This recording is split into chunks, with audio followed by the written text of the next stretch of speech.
Black Star Network is here. Oh, no punches! I'm real revolutionary right now. Support this man, Black Media. He makes sure that our stories are told. Thank you for being the voice of Black America, Roland. Stay black. I love y'all. All momentum we have now, we have to keep this going. The video looks phenomenal. See, this difference between Black Star Network and Black-owned media and something like CNN. You can't be Black-owned media and be scared. It's time to be smart. Bring your eyeballs home. You dig?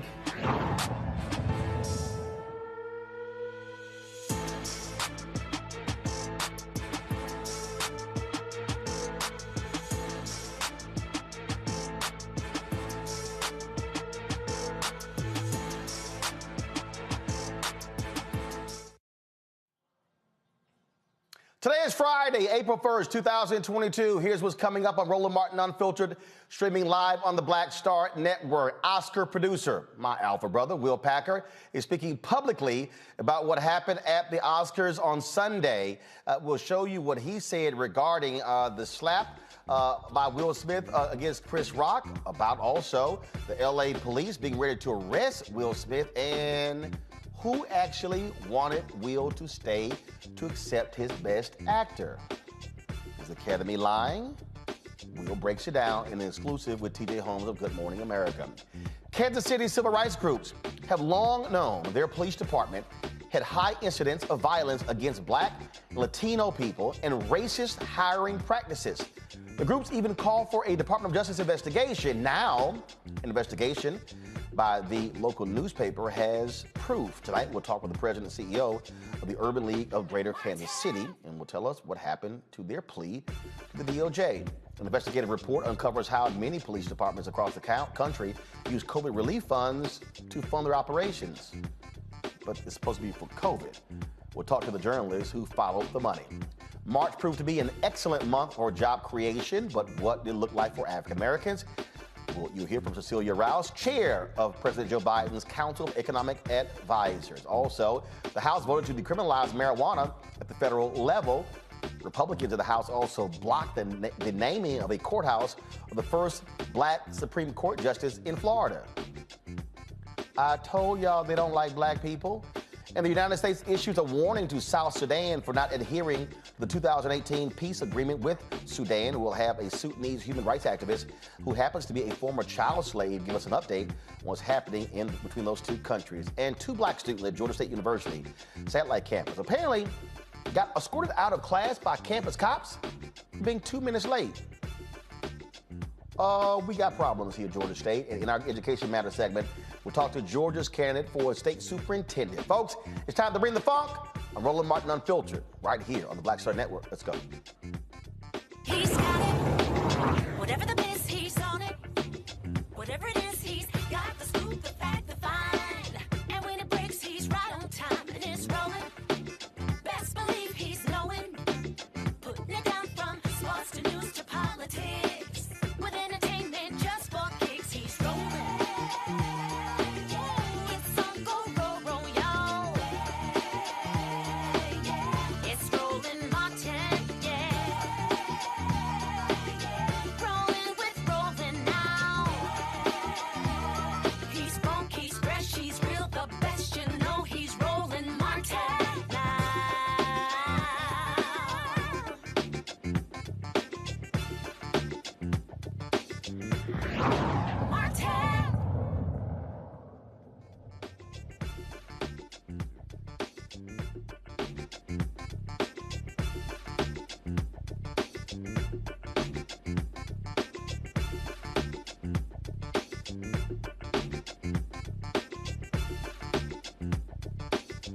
All right, folks, a new report reveals a pattern of racial malpractice within the Kansas City Police Department ranks. Some 25 current and former Black officers with the KCPD describe a police department littered with discrimination, racist abuse, and a system that pushes Black officers out of the department while keeping the top brass primarily white. Officers say their accounts are backed by department emails, internal police memos, legal documents, lawsuits, and videos.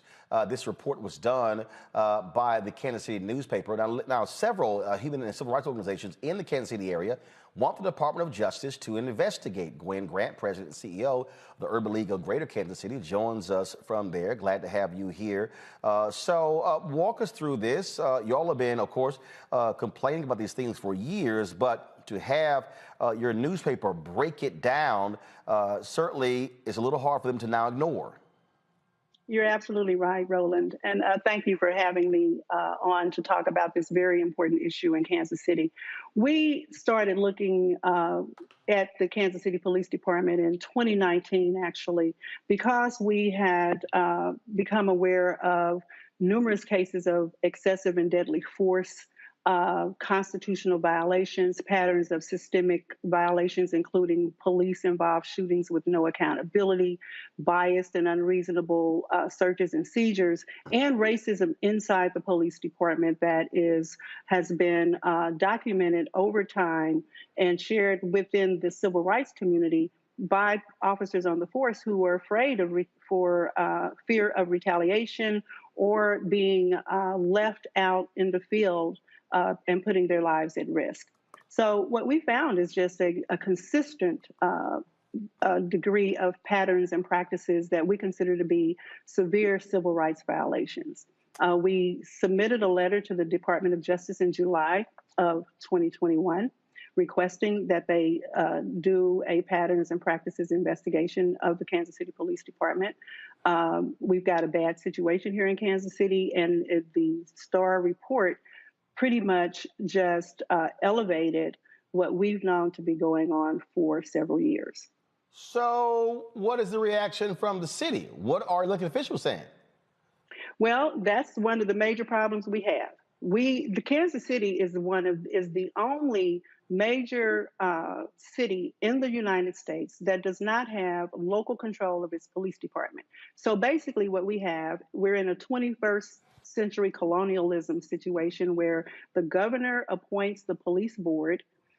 We have no redress with regard to any of the challenges we find within the Kansas City Police Department because that board is appointed by the governor and only accountable to the governor. Okay, hold on. Wait. Okay, hold on. I'm trying to understand this here. Because I've covered city government, I've covered county government in multiple cities.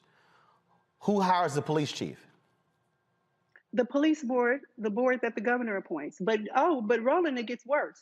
We pay, the taxpayers pay, we fund the police department over which we have no control. Hold on again. I said colonialism. Okay, hold on. I'm trying to follow this here. So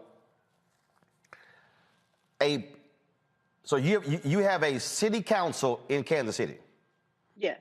You have a mayor and a city council. Yes. Okay. Who are elected by the people. Yes. Okay. You've got a police board appointed by the governor that oversees the police department. Yes. Are the people on the police board all from Kansas City? Yes, they are, but that's another important point. They are from Kansas City, but the governor, historically, we looked at that and we found that the governor, all governors, be they Republican or Democrat, these governors have appointed primarily white men who live in the Brookside area or west of Troost, which is basically, we have this racial dividing line in Kansas City. Troost Avenue on the east side of Troost is where you find concentrated African-American residents living there, and it's where, it's the racial dividing line. So it's like a city divided. East and west of Troost, life looks totally different. East side is Black, west side is predominantly white, upper middle class and above. So the governor appoints primarily white, male and female attorneys to the police board. We get one seat on that board, who is the mayor. So he appoints 4 of 5 members. One is the mayor. Our mayor right now happens to be Black, but unfortunately our mayor is also not been showing up in a manner that we want him to show up on our behalf with regard to the police department. But yeah, so the governor appoints lawyers. Most of the appointees of the governor, the white appointees, are attorneys, which makes sense. You're appointing people to serve and to govern over a law enforcement body. It makes sense that you would appoint an attorney. But when governors have chosen to, on the rare occasions when they have chosen to appoint an African American, they like to appoint preachers, educators, folks who are not necessarily able to hold their own in that context on that board with all of these people who are lawyers. And I find that to be insulting, that you're going to put lawyers on a board that is to govern over law enforcement, and then to represent the Black people, ask the local senator here, the person who was senator at the time, I want to appoint a Black preacher to the police board. That kind of stuff happens here. So this is so it's called the Kansas City Board of Police Commissioners, correct? Yes. Okay, go to my computer. We have a black chair right now. Right, so I'm looking at it right now. So Mark Tolbert, again to your point, Bishop Mark Tolbert, was appointed by Governor Greitens 2017. Then you have Kathy Dean, she's the vice president. We have Dan Wagner. First of all, Kathy Dean is, let's see, what the hell does she do? She's retired attorney. Right, she's a significant courtroom experience. We got Commissioner Don Wagner, who is a private investor. We've got Dawn Kramer, She's a new appointee. who worked in the airline industry and is in the financial services industry. And then we have the mayor, Quentin Lucas. The secretary of the board is David Kenner. And he was an instructor with the Henry W. Block School of Management. He was a former lawyer. So we got one white guy, one black guy, white woman, white man, white woman, and a black board. So, so this is the story, folks, that started this. It was in the, again, Kansas City Star. Headline, Racism in the KCPD. There's no thin blue line for Black officers. Star investigation finds. Since this came out 4 days ago, what exactly is Bishop Tolbert saying? Well, nothing. So neither the bishop nor the mayor have made a statement condemning these racist practices inside the police department since the story ran. Period. Neither of the two Black people who serve on that board have spoken up with outrage about this racism inside the police department. And that's really quite concerning that, we happen to have two Black people on the board, but they seem to be unable to speak up and speak out against racism. So Kansas City, know it well. My late grandmother, great-grandmother, lived there. My late aunt, my uncle, and his wife still live there. Kansas City is 30% Black. Yes. Go back to my computer, please, folks. This is the graph that is there in the Kansas City Star paper. The police chief is white. Of the 5 deputy chiefs, 1 is Black. Of 21 majors, 3 are Black, 14.2%. Of the 50 police captains in the department, only 3 are Black, that's 6%. Of the 223 sergeants, 25 are Black, 11.2%. Of the 32 homicide detectives, 3 are Black, 9.3%. Of the 22 assault detectives, 3 are Black, 13.6%. Of the 213 detectives, 17 are Black, 7.9%. Of the 1,144 sworn officers, only 133 are Black, that is 11%. So in a city that is almost 30% Black, only 11.6% of the officers, and this is what's interesting here, y'all, it's 11.6 today. In 1998, it was 12.3. So in really, y'all, in 14 or so, in 24 years, they've actually dropped. Yes, you're absolutely right. And it's a tragic situation. So the problem also goes to the type of leadership, the outgoing police chief who started in 2017. We just, was flat out racist, and we called for him to be removed. We said that he should be terminated. We couldn't get that done in the manner that we had hoped with the 2 Black members of the Board of Police Commissioners, we asked them to, hey, stand up for the people, call for this man to be fired, and work to get the third vote. And neither of them would bring that motion because they said, well, we're not going to bring a motion that we can't win. And we said, you know what? Show us that you care. Go public, call for the motion, and put these other people on spot to vote it up or down.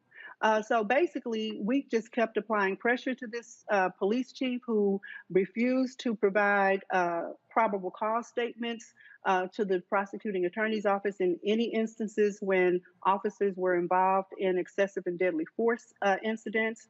His department they killed 3 black men, unarmed black men, in the past 12 months when prior to our submitting the letter for the DOJ investigation. And in each of those cases, when those excessive force cases took place, this chief would have those officers back on duty with weapons while these cases were being investigated within 10 days of a police-involved homicide. In less than 12 months, they killed 3 unarmed black men, and they were still able to stay on the force and be paid. In the case when they do kill black people, he also would allow for them to investigate the decedents and provide evidence against a dead person to the prosecutor before they even fully investigated the incident itself. So we've got a really bad situation here, and we have no redress because we do not have local control of our department. And that's why we need the DOJ to come in and conduct this patterns and practices investigation. I'm trying to understand. I'm sorry, go ahead. I'm trying to understand this here. So, because look, I've talked about what's happening in St. Louis as well. And let me be real clear.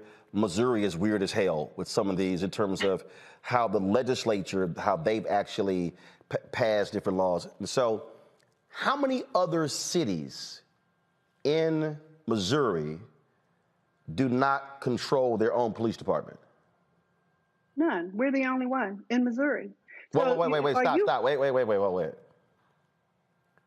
the only one. Kansas City, Missouri is the only city in Missouri where the city doesn't control its own police department, that the governor, so not even St. Louis, you're the only one that the governor appoints a board to control the police department?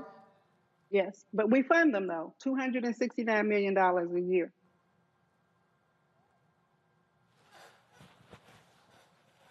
Does the state fund the police department? No, the city funds our tax dollars. I actually have a suit pending. I am suing on behalf of the taxpayers in Kansas City. I am suing the Board of Police Commissioners and the City Council and the City Manager, all bringing forth a suit under what's called the Hancock Amendment in Missouri, that I, as a taxpaying citizen, can make this case, hopefully, and prevail in the courts. Well, what we cannot get done at the state legislature is that we can get at least control over the budget and the spending of the department that we fund. So I have a lawsuit pending on behalf of the people to try to make that happen.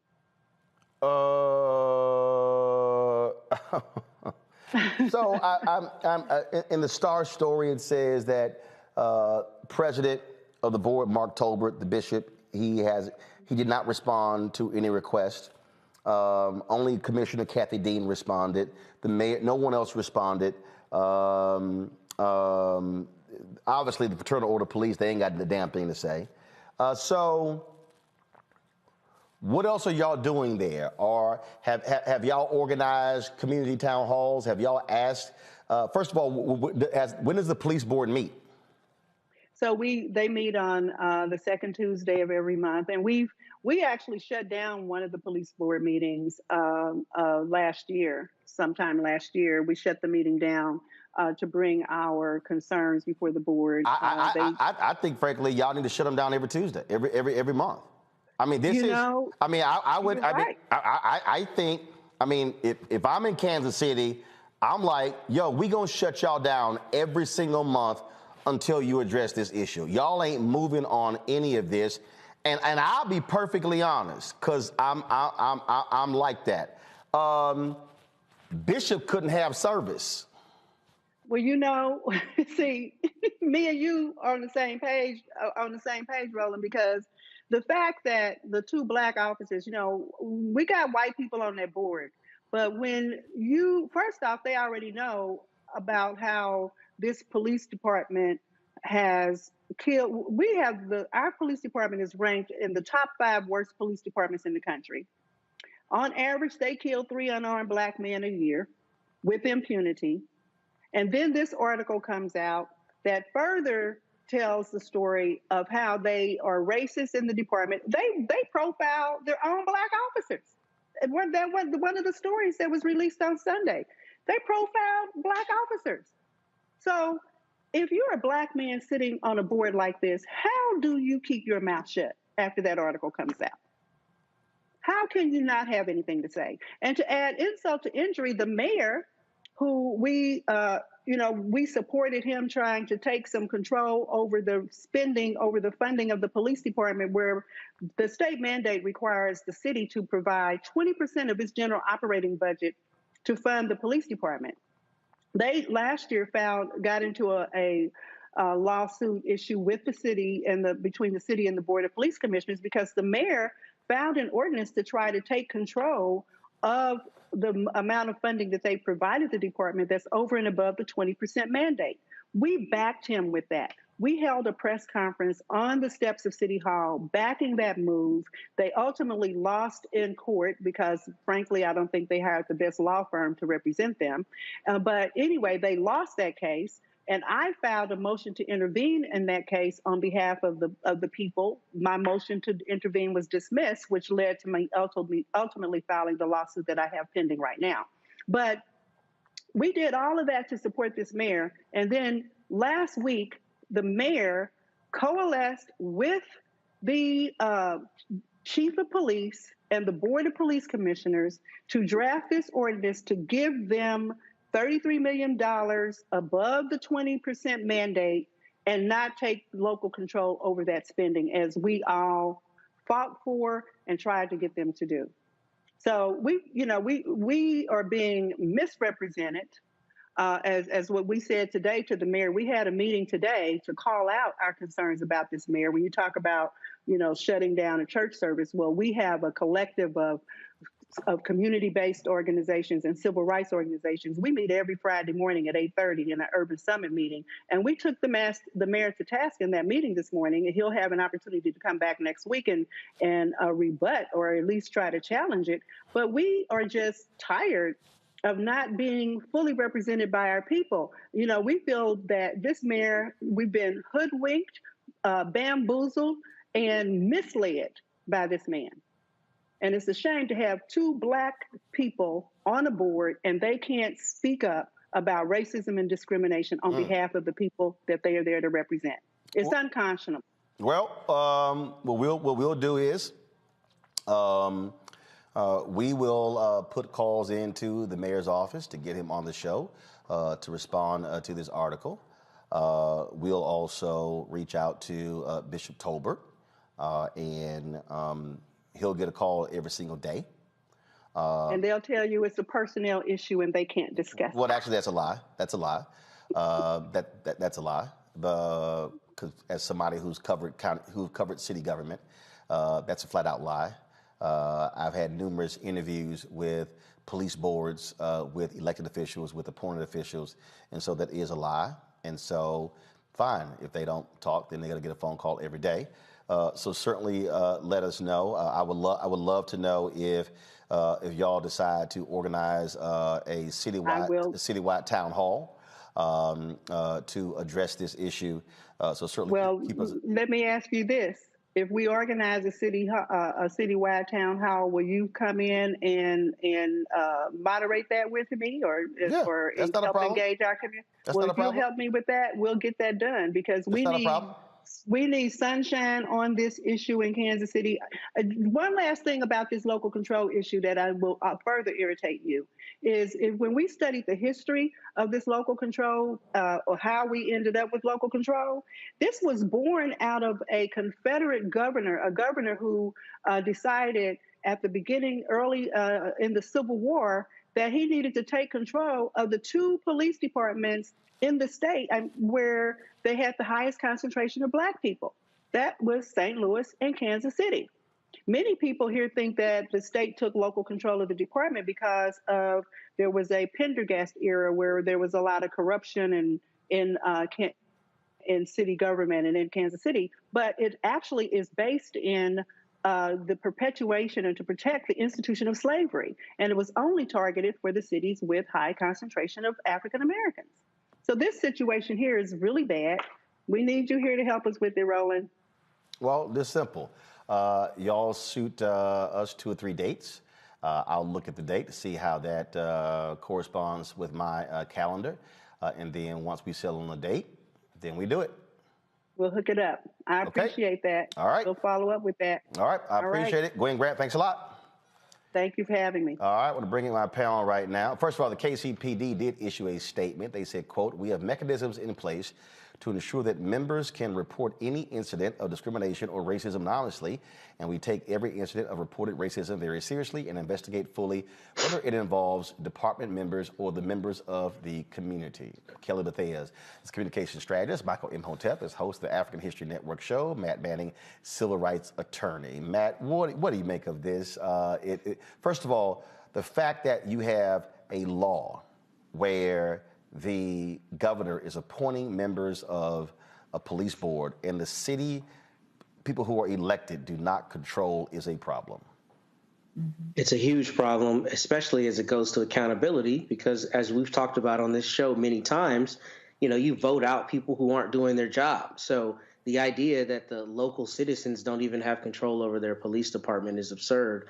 But beyond that, the story that I read was chronicling an undercover officer who was determined to be an undercover officer by some of his fellow officers, a Black officer, and he was berated by them and concerned that he was going to end up being hurt by making contact with his own officers. So the idea that this is a persistent problem in this department and that it's been overlooked for years is incredibly concerning. And I think this is exactly the kind of circumstance where DOJ should come in and do a patterns and practice investigation to really see what's going on. And as Gwen said, put some sunshine on this issue, because if there's 30% Black people in a community and you have paltry numbers in the police department, then there's not enough to really galvanize support to make sure that those officers are being supported the way they should be. And it's happening in broad daylight, and the governor is allowing it to happen on his watch, particularly because there's no local control. So I hope DOJ comes in and does an investigation, because this is precisely right for it. Kelly, this is the type of stuff, as you heard Gwen lay out, when you go back to the law. And I'm always trying to explain to people how we are still impacted today by Jim Crow laws. Today. When people say, oh, that stuff was so long ago, no. But that law is still in effect today. No, you're absolutely right. I'm sorry, it was a little delayed. No, you're absolutely right. The fact that, this is happening in 2022, it should be no surprise to anyone, unfortunately. But it also goes back to the notion of how Blue Lives Mattering is a joke, because there's no such thing as a blue life. And it doesn't apply to Black people unless you conform to the whiteness and the powers that be. So for me, it goes back to not only the notion that blue lives don't matter because blue lives don't exist, but it also goes back to all skin folk and kinfolk. Like you just heard her say, how you have Black people in power who could do something, voice something, and nothing is happening. So it is imperative that people look into beyond whether the person is Black, look into their policy record, look into their voting record, actually participate in local politics so that things like this don't happen. But you're absolutely right. The laws on the books are still in effect from the Jim Crow era, which is how and why things like this are still able to happen. You know, it's just crazy reading this story, Michael. And this is also why communities have to be mobilized, have to be organized and mobilized to go up against this type of stuff. I'm actually texting some frat brothers who are in Kansas City right now, getting their thoughts on this. And I'm sorry, if you're the president of the board and you're a black bishop, you need to be talking. No comment is unacceptable to me.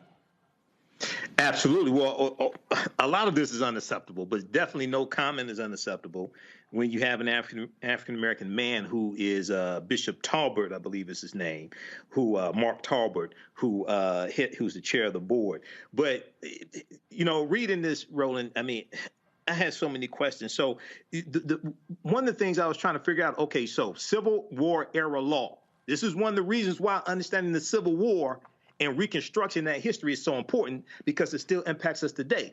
But is it written into the state constitution or is it state law? That's one question I have.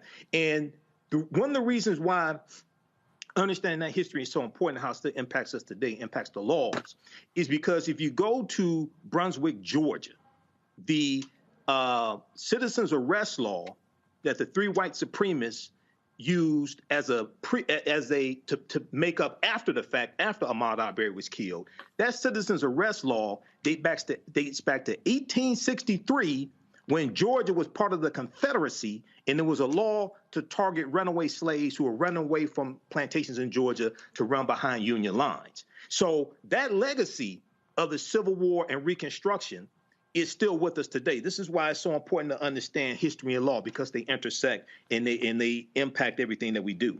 So yeah, hopefully they get the DOJ involved in this. But the other thing I want to know is local TV news stations. I saw the article from the Kansas City Star, but local Kansas City TV news stations, I wonder what type of pressure they're putting on the department, because a lot of times that local news exposes a lot of this stuff and puts pressure on them to bring about some type of change. Absolutely. And so I'm actually about to text also the brother who runs the Kansas City newspaper there.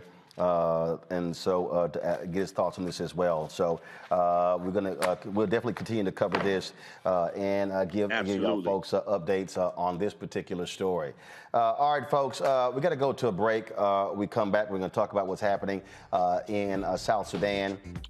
Why are we doing that? Because mainstream media want to focus only on Ukraine. We also going to talk about what's happening with black folks in Africa, where you have a humanitarian crisis happening there as well. Folks, you heard me say to Gwen there that I certainly will come in and I'll moderate the town hall, and we'll actually broadcast that town hall. This is precisely why it's important for you to support Roland Martin Unfiltered. I just went to our mailbox today. All of this, these are all checks and cards that were in the mailbox. This all came in just this week, and so these are notes here that we read. Some of these we read of people who've actually sent in stuff already. And so now you understand when I'm talking about why it's important for you to support what we do. I can guarantee you, I was on the call today with our sales team, we're putting lots of pressure on these advertisers to provide the resources. I'm laying the things out all the time. And I've said to y'all, the numbers are clear. MSNBC makes about $700 million a year. Let me say it again. MSNBC's profit is around $600 to $700 million a year. CNN's profit is $1 billion a year. Fox News' profit, not revenue, profit, is $1.5 billion a year. That's why they can have 200 and 300 correspondents and crews and cover people's stuff all across the world and send people all around the places and fly folks on private jets when it comes to breaking news.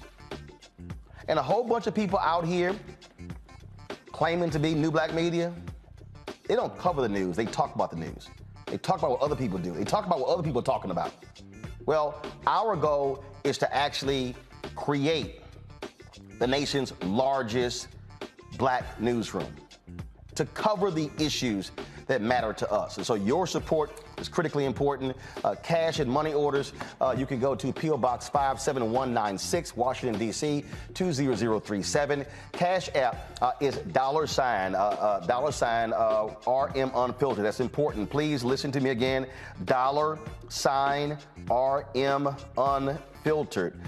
Please don't lose sight of that, because we've got some folks out there who are thieves. I'm going to show you their names in a second. But PayPal is R Martin Unfiltered. Venmo is RM Unfiltered. Zelle is Roland at RolandSMartin.com.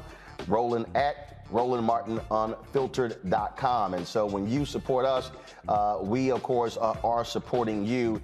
And so let me help y'all out, y'all. I have already reported these people to Cash App. Cash App responded to me.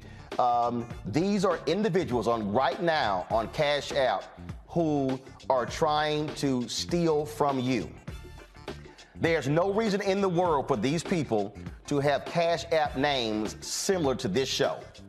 So you see this Dr. Frank, RM Unfiltered, REB, this Jonathan Bravo or whatever, RM Unfiltered with 2 L's, Mr. Crimmins, RM Unfiltered, took the E out, Unfiltered, and then this other one is RM Unfiltered, and then this one here. So these right here, these individuals here are all fraudulent accounts. I want y'all to see this again. These are fraudulent accounts. If you are on Cash App, I want you to report these individuals. I'm going to show you their names again later in the show, but I want you to report every single one of these individuals, because what they are doing is they are trying to steal from you. They're trying to steal from the people who are supporting this show. These are no good son of a bitches. And I got no problem, because if you are using our name to steal, then what you are trying to do is to steal from black people, people who just might sit here and they'll see something and they think that's ours. Our Cash App, this is not our Cash App. None of these are. Ours is $RM Unfiltered. So please report every single one of these people. And I'm going to show it again later in the show. Got to go to a break. We'll be back on Roland Martin Unfiltered. I'm Deborah Owens. On the next Get Wealthy, meet Dr. Stacy McCoy, whose American dream became a nightmare because of student loan debt. Whether you're paying $300 a month or eventually I got up to $1,700 a month. Wait a minute. Hold that for just a minute. You were paying $1,700 a month on your student loans? Yes, and I know other people who are paying more than that. Learn the one piece of advice that made all of it go away. Right here on Get Wealthy on Black Star Network.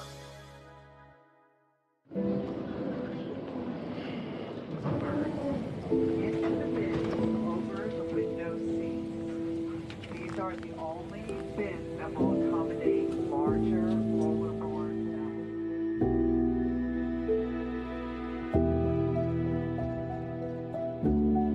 They put 10 in here? 10, and you don't come out till you die. And you eat him, you eat him. Oh my God.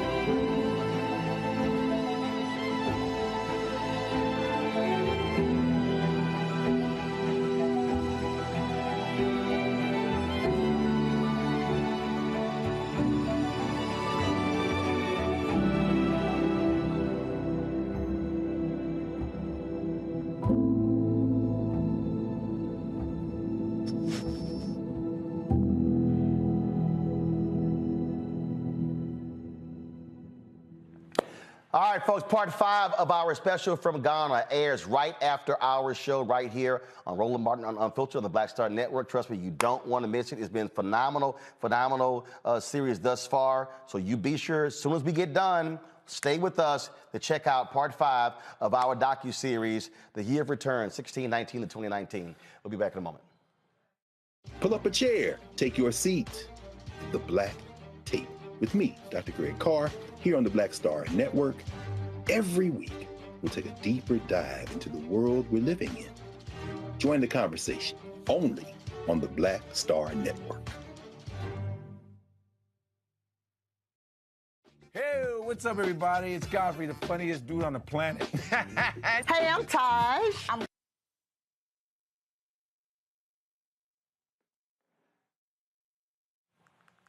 According to the various reports, South Sudan's leadership is now not following parts of the 2018 peace deal.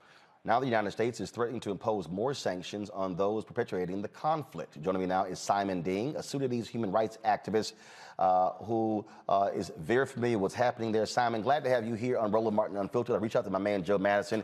He passed me your name.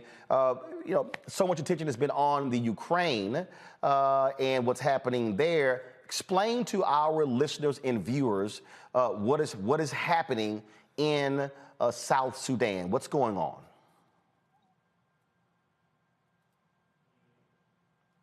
Is Simon, is he frozen? Folks, is his signal frozen? All right, y'all let me know we have Simon back. I don't hear the voice. There you go, Simon, there you go. You're there, go ahead. I hear you, but I don't hear. Can you hear me, Simon? Simon, can you hear me? Yes, I do hear you, Ron. Okay, you can hear me now? Yes. Good. So explain to our folks watching and listening what's happening in South Sudan. Roland, what happened in Southern Sudan is a disaster that the international community and the world in large turn a blind eye at the country that being created by the United States. In other words, Southern Sudan is the only country in East Africa that was created by the United States of America.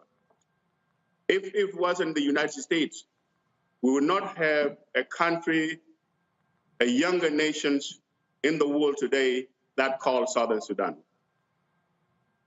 After 2 years of independence, the president of Southern Sudan, Salva Kiir Mayardit, took the country into the war that worse than the war we fought with the North.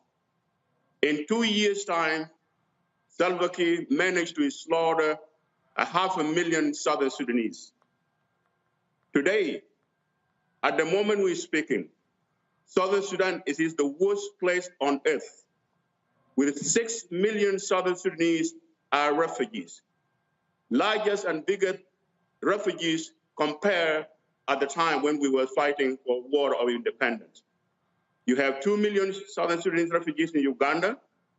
You have 2.5 million went back to Sudan at the moment we're speaking. And millions between Ethiopia, Kenya, Central African Republic, and Congo.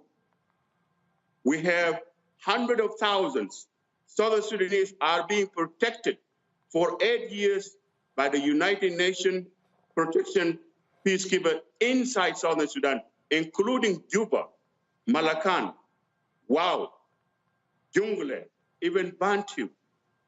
It never happened in the history of the world where people are being protected in their own country by United Nations, and it happened in Southern Sudan. What are we talking about today? We're talking about Ukraine. Yes, the suffering of every human being, it is a concern of all of us. Southern Sudan, it is worse than Syria. It is worse than the Ukraine when we're talking about. This is the magnitude of the crime being created by the sitting presidents, and the world turned a blind eye. And by the way, I have a living proof of being part of advocates who was fighting and making Americans get involved to help Southern Sudanese to bring peace between the North and the South. I know for sure the United States have a moral obligations of a country they created. If it wasn't them, we would not have a country called Southern Sudan today. Probably if we were being left in the hand of the North, we will be better off. 500,000 that perished in 2 years under Salva Kiir Mayardit, they would be alive. Imagine when you have 2.5 million Southern Sudanese went back to the North, a place where they run away for brutalization of Islamization and Arabization. Then now They went back. It is a better place for them today, instead of being under the brutality of President Salva Kiir. That is what is happening in Southern Sudan today. Obviously, it should pain you that you're seeing so much attention being paid to Ukraine, folks raising money, offering scholarships for students there as well. What do you want Americans, African Americans, the international community, what are you telling them that they should be doing for the people in South Sudan? Brother Aaron, if it wasn't the United States, we would not have a Southern Sudan today. And especially the African American. We have brothers who was part of helping Southern Sudanese. They're still with us, people like Joe Madison's and the others. Even including in New York here, we have people like Al Sharpton who went with us to liberate the slavery in Southern Sudan, from the hand of the North back to the Southern Sudan. We have more we can do. As I said before, the world today went to rescue Ukraine. Yes, I personally, I am volunteer to do something to help the Ukrainian. But why nobody is volunteer to do something for me? Knowing that the refugees of Ukraine today will not be compared to the refugees in Southern Sudan. The killing of Ukraine today, it will not be compared to killing in Southern Sudan. In other words, we have to urge the United States, including the President Biden, Salva Kiir have to be held accountable. You cannot replace 7 million, 6 million, kill 500,000. And then you are now trying to call yourself a legitimate president. People of Southern Sudan, they suffer in the hand of the Southern Sudanese government, in the hand of Salva Kiir, more than suffering that they were under the North. Questions from my panel. Michael, I'm going to take you first. All right. Thanks, Brother Simon, for coming on and sharing this information with us. You know, this is really, it's really important to cover this because there's so much coverage on Ukraine, and there's so much devastation happening on the continent of Africa also that doesn't get covered. Can you just talk briefly about how the U.S. helped create South Sudan? We know South Sudan split from Sudan. Okay. Yes. Can you just talk briefly about that history? Because a lot of people don't know about this. You know, when I came to this country, I come purposely to come to people of America. Indeed, we did got help from the capitals, and especially under the times of President Bush, in which I met 2 times in the White House, in which he assured me, seeing the Northern Sudanese blame the slavery on the war, we are going to make peace. And indeed, he kept his promise. He kept everything he told to me, in which the United States Congress passed the Sudan Peace Act, passed by the Senate, signed into law by the President of the United States, in which the President of the United States designates a former Senator John Danforth to go to Africa to forge the peace between the Northern Sudanese and the Southern Sudanese. Late Colin Powell was part of the party who was pushed that peace, and that peace was being produced in Naivasha and Nairobi, which become known in Sudan as a comprehensive peace agreement. United States, because for him to have peace, they poured $11 billion. These are the taxpayers, in which that they have a responsibility. And I call it today, Southern Sudan is an American baby. And indeed, as I said, because I was there, if it was not the United States, we would not have Southern Sudan. After the independence, what happened? The U.S. walked away. Unfortunately, it happened during the administration of President Barack Obama, which is very unfortunately. We have people like Susan Wright. They were there. She was there with me in Juba. I was one of the people who received her when he went there during the independence, in which that he met eloquent speech during the independence. But what happened after that? They wash their hands, they walk away, and then turn the country in the hands of people who don't know how to balance the books. to run the country without accountability. The $11 billion, we just give them to them. To appoint the President Kiir with part of his administration, they went and stolen $4 billion, disappeared in the hands of individuals. And the U.S., you telling me that they should not hold people accountable by stealing the money that was given not to them, for the people of Southern Sudan, to do the infrastructure, to be even to rehabilitate people who suffer for 20, 25 years. Nobody hold them accountable. And unfortunately, Barack Obama let people of Southern Sudan down. I'm going to go to Kelly next. Simon, I think the light in your office went out. Yeah, let me just turn it on. Yeah, go ahead and turn it back on. So, but Kelly, go ahead. But when Simon comes back, be sure to ask your question. So I just want to make sure that we're all good here. So just give us 1 second. Right. Simon comes back.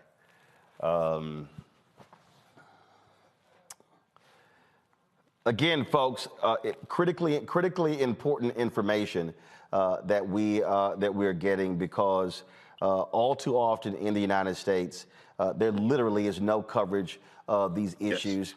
And all too often, again, if it's, let's just be honest, if it's a white country, all of a sudden it's of America's concern.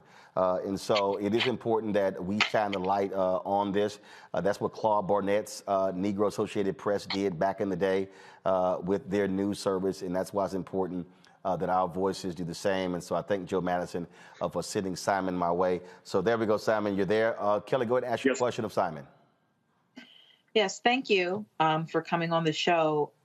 This entire situation mirrors very closely, at least to me, yet another example of failed nation building on behalf of the U.S.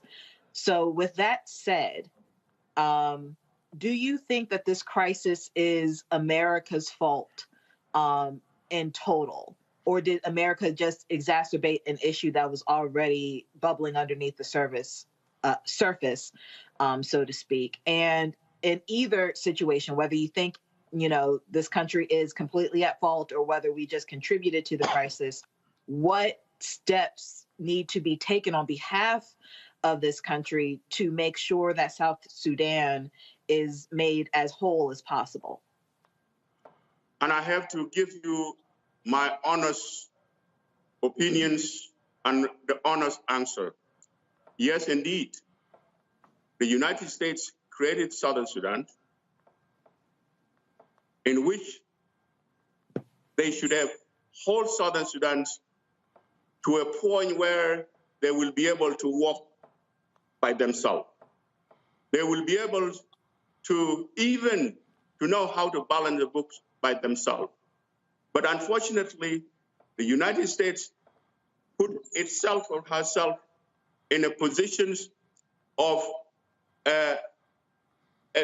delivering a baby and hand it to the mom and walk away without even knowing what kind of situation will emerge during after the birth. United States, as I said, for all those years, when atrocity being committed, we are talking 8 years now.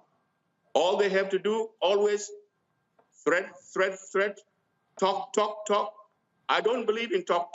I believe in walk to walk. The way we did walk and create broad peace between the North and the South, the United States would have done that in a very simple way, by holding those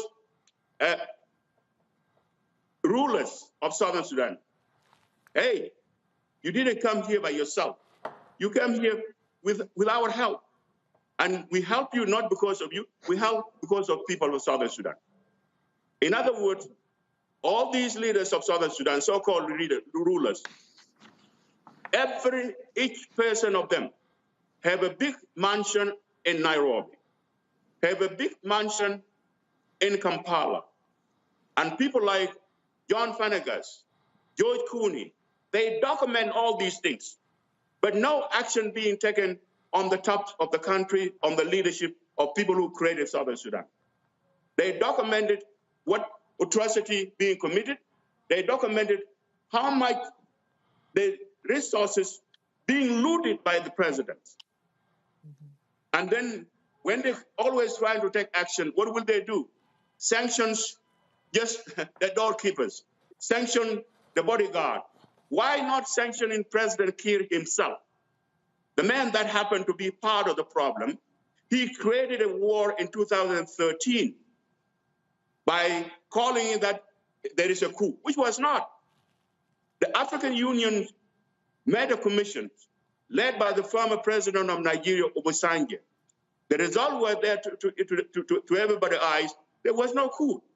It was Salva Kiir himself created a problem to divest that because some of his leaders in his own party was holding him to telling that, no, we are going to go for elections, then you will not be elected.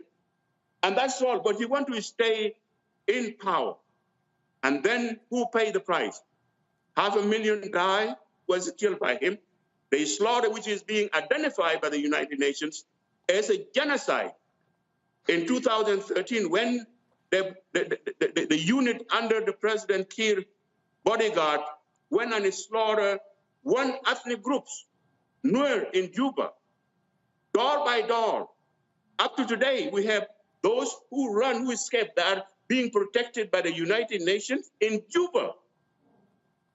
Where did we ever heard that there are citizens being protected by a foreign country in their own country because they are afraid of their own government? Salva Kiir, it is not a leader of people of Southern Sudan. Salva Kiir is a leader of the tribe. Salva Kiir even went beyond by turning on my ethnic group, the Shulu Kingdoms, taking our land and giving it to the Dinka tribes, which today the entire Shulu Kingdom, the oldest kingdom in Sudan and Southern Sudan. We are now in the Northern Sudan. There is no single one, especially in my entire family, in Southern Sudan. We are in the North. In the North, in a situation where you cannot even look at yourself as a human being. Because we are not being considered as citizens, we are refugees, we have not being employed. Southern Sudanese kids, our nieces, selling their body in the street in Khartoum because of Salva Kiir. These men, I'm begging the U.S. have to look in their conscience and hold these men accountable of the crime that he committed on innocent people, people that he denied the dividend of peace. We brought the independence of that country. We fought for that country for independence. After we got the independence, what will happen? Salva Kiir become the most master person on earth. He is ruling. I think he took the page from Joseph Stalin by manipulating international. He deceived the U.S., he deceived the UN, he deceived African Union, and even he deceived the IGAD. At the moment we're speaking, he will sign peace and he will not implement peace. He will sign another peace, he will not implement peace. To a point he went where even the Pope called him. And Pope went and washed his feet and kissed his feet to go back and implement the peace agreement. What did he do? He went back and he talked about this agreement, it is not a Bible. This agreement, it is not a Quran, cannot be implemented. It's very complicated. Why nobody asking him? What you see today, and you didn't see that at the time when you signed peace agreement. Your team was there to ratify that agreement, and now you're turning on us. This is the third time. The third agreement, Salva Kiir is refused. And we're looking at him, my fellow human being. Right. There is no peace will be to the people of Southern Sudan as long as that man is sitting on them. Well, Simon, we're going to continue to keep our focus on this issue. I can assure you of that. I was a participant in a African-American media roundtable a couple of days ago with United States senators. Joe Madison was very specific in asking and challenging those senators with regards to what's happening in South Sudan, what's happening in Ethiopia, what's happening in Cameroon as well. And so I assure you we're going to continue doing that. We thank you for your involvement. Before you leave, I want to say something. Go ahead. You know, there is a double standard in the world. When the crime happens in the black country in the continent, we don't see because they're so far away. They are black, we will not see them. If elsewhere, we will be there, unfortunately. But I'm appealing to my brothers and sisters. Please, the world become very smaller. I, as Simon, as a former slave, I never thought I would be talking to you today, but I'm blessed. That's why I'm here as the voice of those who have no voice at home. Thank you. Simon, I appreciate it. Thank you so very much. Thank you. Thank you, brother. All right, folks, going to a break. We come back, we talk about how your money, your taxpayer money, you know, that was supposed to be used for COVID relief. Why in the hell have been cities just using it for police departments? That kind of makes no sense. Yeah, we're going to talk about it next. Don't forget, download the Black Star Network app, folks. All of the platforms, Apple phone, Android phone, Apple TV, Android TV, Roku, Amazon Fire, Xbox One, Samsung, Smart TV as well. YouTube, folks, y'all are slow. Hit the like button. I told y'all I shouldn't have to be asking y'all this. We should easily be at 1,000 likes on YouTube. Be sure to hit that like button. And don't forget, if y'all want to support us, please join our Bring the Funk fan club. Your dollars make it possible for us to do what we do, to cover the news the way we do it. Independent. I told you, we ain't got no billionaires and millionaires sending us checks. And so you matter. And so P.O. Box 57196, Washington, D.C., 20037. Cash App, $RM Unfiltered. PayPal, R Martin Unfiltered. Venmo is RM Unfiltered. Zelle is Roland at RolandSMartin.com. And I told y'all, don't forget, these thieves right here are trying to steal your money on Cash App. I want y'all to report every single one of them. These 6 people, they are trying to steal your money. And so I'm showing y'all all their names right now. Report every single one of them. Cash App did email me back today. They are investigating. I'm trying to get every single one of these thieves shut down for trying to steal your dollars. Folks, I'll be right back. On the next A Balanced Life, as we grind down to the end of another long winter, it's easy to slip out of balance and into the foggy doldrums. On the next A Balanced Life, ways to push through the gray days until the warm days of spring arrive. Join me, Dr. Jackie, on A Balanced Life on Black Star Network.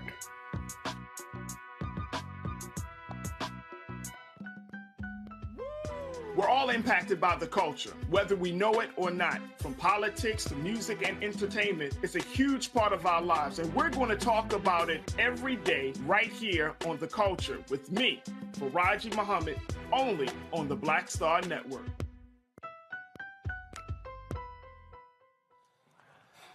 All right, folks. Independent journalist Brian Dalliner wrote the piece called "It's a Money Grab: Billions in COVID Relief Going to Fund Police and Prisons." He follows the money right into the hands of law enforcement. What the hell? He joins me now from Urbana, Illinois. Brian, glad to have you here. I remember seeing the story where the mayor of Chicago said that, things are just so tough for police officers and they're just going through so much. And so we're going to use this money to create a wellness opportunity for them and all of that. But walk folks through how crazy money that was supposed to be for residents fighting COVID, we're funding cops in prisons. That's right, Roland. Thanks for having me on. It's no April Fool's joke. There's millions and billions of dollars being spent on police. And Chicago is some $281 million. That's like 45% of the city budget is being spent to fund the Chicago police, which, as you know, have a notorious history of brutality in the Black community in Chicago. This is happening in LA as well. In LA, there's some 300 plus million that was given out to the LAPD. No shortage of police scandals there either. So it's a big handout here that is going out to police. And as you noted, it's quite ironic. This is money that's set aside to help communities, small businesses, impacted communities. The Black community was really torn apart in some places, like 40% of deaths in the early stages of COVID. 40% of deaths were in the Black community. So I talked to activists. They believe that 40% of COVID money should go back to the communities and not to the police. See, this is the thing that happens in America all of these people whining and complaining about defund the police when we're talking about resources. And I swear, I ain't never heard a police department say, y'all know what? We got enough money. We good. Y'all have given us enough money. It's always more, more, more, more. It's always the answer to everything. But then anything else in the city, it's, hey, sorry, we ain't got it. We out. That's right. And so there's a real chance now, I think, for activists in the community to struggle over this money, to fight over the money. You know, I really appreciated your segment on Kansas City. You know, I'm from Kansas myself, so I know the Kansas City police, and there's a large, significant Black community there, historic Black community. And I was just digging up the numbers there. They had some $260 million allocated in the recent 2022-23 budget. 269 million are allocated to the police. A chunk of that is coming out of ARPA funds. This often gets hidden under personnel, but these are handouts to the police, to recruiting to police, for overtime, and this is fattening already fat budgets, as you know. Questions from my panelists. Matt, you're first. It was fantastic. What I wanted to ask you was, how are these police departments and prisons getting this money that is intended for COVID relief? How are they going about doing that? I'm assuming it's through a grant process, but what are they having to claim justifies them getting money that is obviously earmarked for COVID relief, number one? And by contrast with that, how are other communities that are using it to beef up mental health resources and some of the alternatives to policing, how are they getting the money in those instances? Yeah, right. Thanks. So it's a two-part piece here. Like in Alabama, they're just using the money. They got the money. So in Alabama, they're planning on spending $400 million on 3 new prisons. That's a prison project that the governor's been stumping for several years now.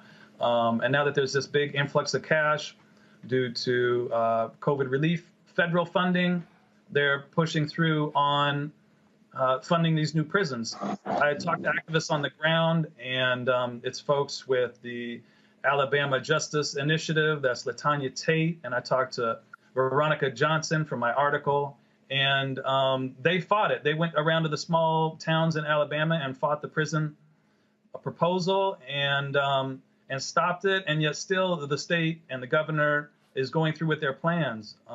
They appealed to the U.S. Treasury Department. The Treasury Department came out and said you can't use the money on prisons, and the governor is still moving forward.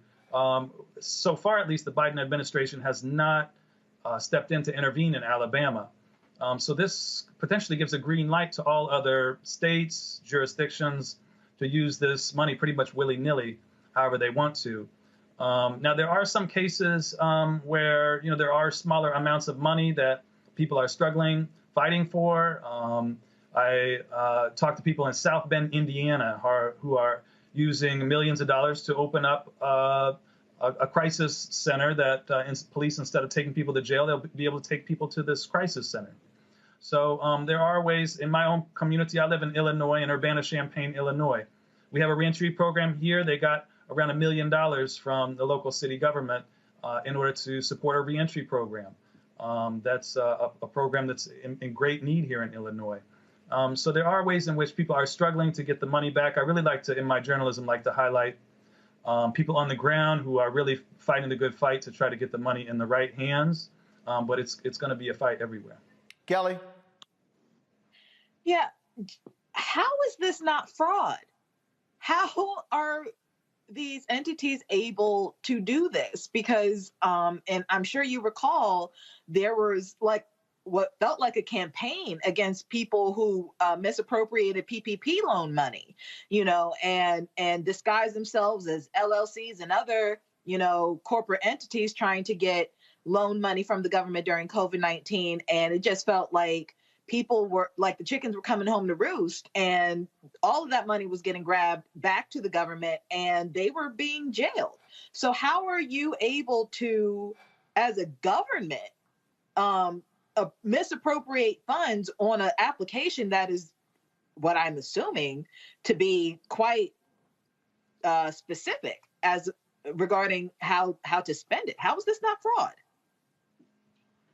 Yeah, well, the federal government hasn't really stepped in to provide any kind of discretionary measures to prevent this. So budgets, they're just putting this under some personnel costs, a general fund, and it's starting to come out. It's coming out bit by bit about what this money's being spent on. So there was just another story that came out this week that several departments are using this to purchase police drones and other police technology like automated license plate readers. And even President Biden has promoted these shot spotters. They're supposed to detect gunshots, and they're highly flawed technology. But, we have to question the Biden administration. We know the Biden back in the 90s supported the crime bill, was the architect of the crime bill. And so I think many activists saw this coming and are quite disappointed, but maybe not surprised that this is all allowed to go on under the Biden administration. Michael.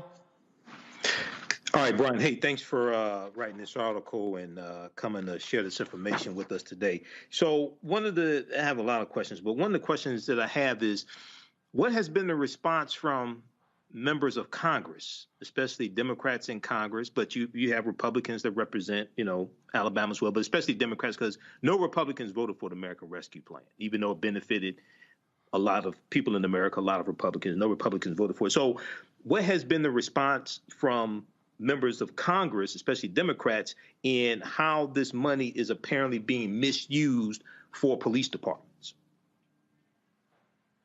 Well, it's mostly widespread denial, I think. Biden has come out in the State of Union address claiming that he's proposing another $30 billion for police, and against claims, and campaigns over the last 2 years that the call to defund the police. The Democrats have done a 180, and after kneeling with kente cloths after George Floyd was killed by Minneapolis police, now they're going around saying we don't need to defund the police, we need to fund the police, and they're allocating billions for it, and they're lining up behind Biden and other candidates for the midterms. So the Democrats have really turned their back on advocates in the streets who have been calling for police reform.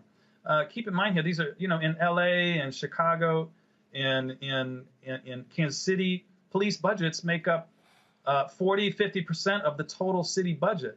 So when we talk about defunding the police, we're talking about reducing these huge budgets for the police. While there's some people have taken first steps, in most all cities, there's been very little progress made. And by Democratic and Republican Party leadership, there's been really no advocacy for what's going on in the streets. I mean, we have another summer coming up here in 2022. Are there going to be more police killings of Black youth? We're likely to see it again. And we're just going to keep playing out this narrative and keep watching these videos until there's some real change. All right, then. You're right. Look, what you have Democrats is trying to respond, midterm elections, they're freaking out. Conservatives are hitting them, talking about the whole crime is skyrocketing, and they're just racing to throw more money at the cops. But it's not, again, being spent properly and wisely. And so we'll keep the pressure going on. Great reporting there. Folks, go to, pull it up, please. Go to theappeal.org, theappeal.org. Of course, we've had several of their stories up before. They do some great work covering the critical issues dealing with, again, criminal justice reform, what's happening out there, protesting as well. So theappeal.org. Thanks a lot. Thank you, Roland. All right, folks, going to a break. We come back. Our Black and Missing, some breaking news involving Will Smith. Will Packer speaks exclusively to Good Morning America. We'll show you that. And also, you'll hear from Dr. Cecilia Rouse, the top economic advisor to President Joe Biden. She talks about the great job numbers, the report that came out today Folks, a lot more here. And yes, y'all heard me last night. Y'all know I made it to the New Edition Charlie Wilson concert last night. No ticket, but I am Uncle Roro. We'll be back in a moment.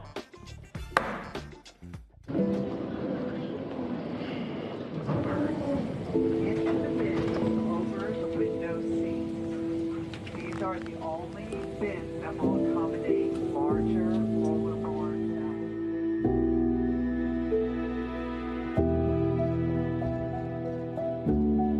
They put 10 in here? 10, and you don't come out till you die. And you eat him, you hoop 10. Oh my God.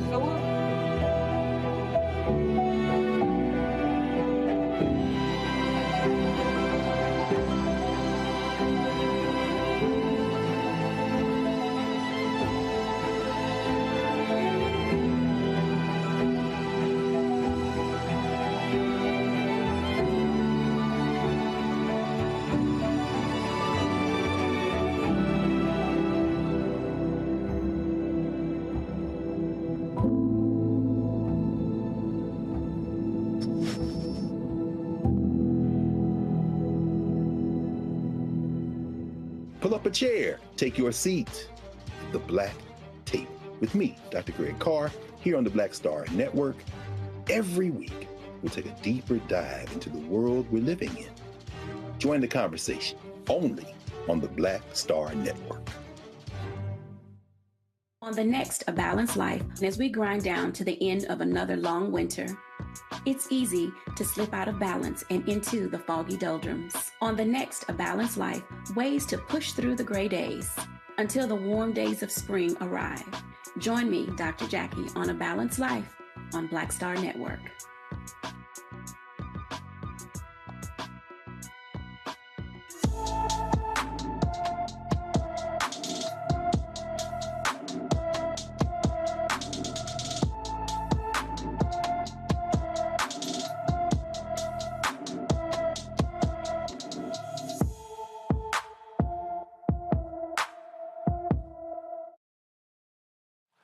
All right, folks, Black and Missing, y'all. Kennedy Guillory, last seen in Lake Charles, Louisiana on January 30th. January 30th.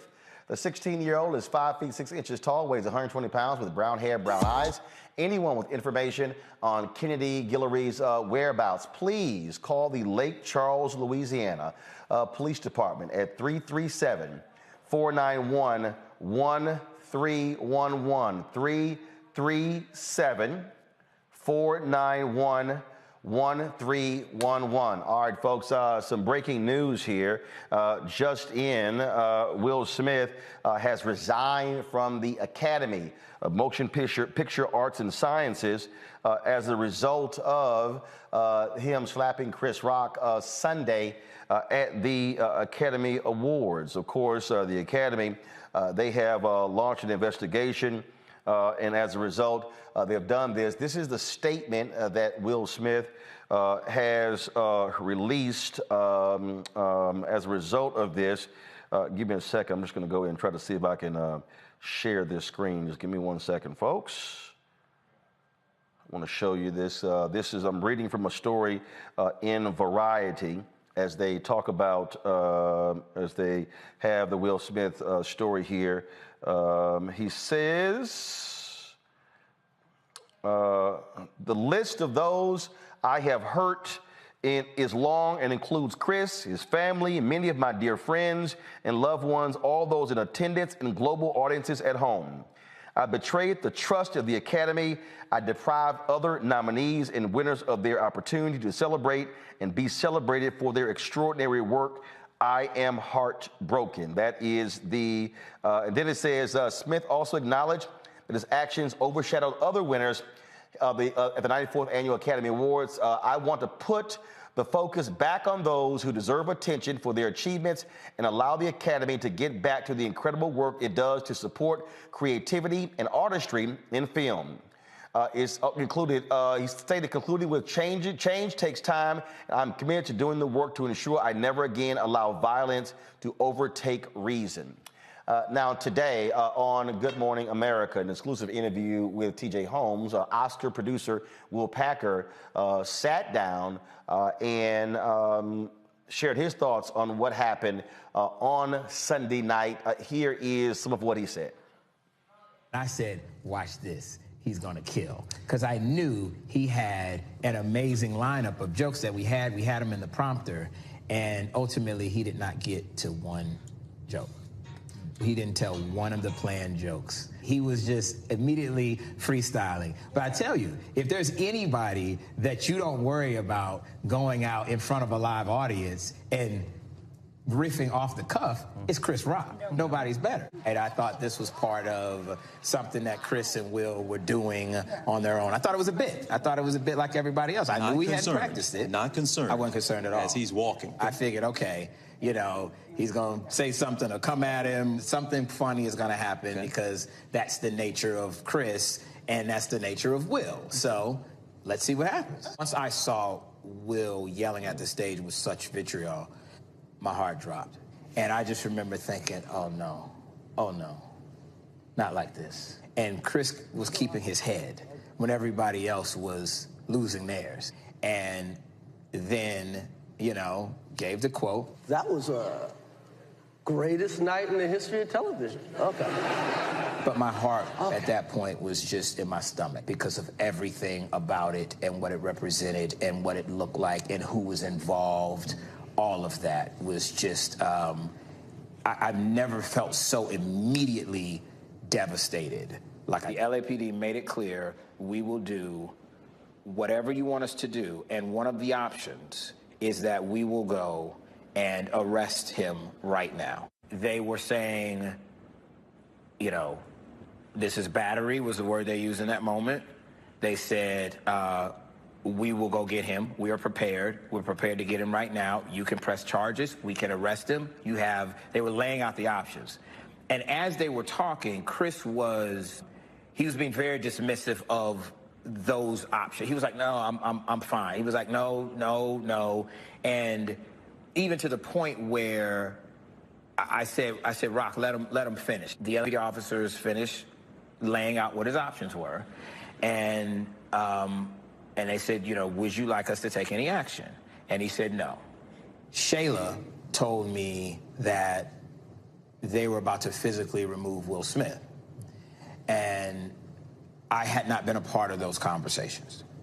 And so I immediately went to the Academy leadership that was on site, and I said, Chris Rock doesn't want that.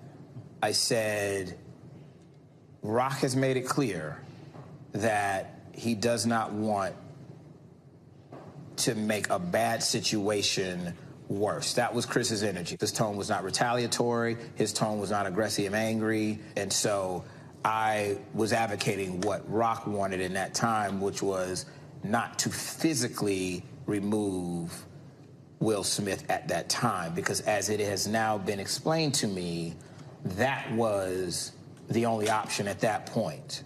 It has been explained to me that there was a conversation that I was not a part of to ask him to voluntarily leave. I probably have a different perspective on that, TJ, because I was in the room and I know a lot of those people. And so it wasn't like this was somebody they didn't know.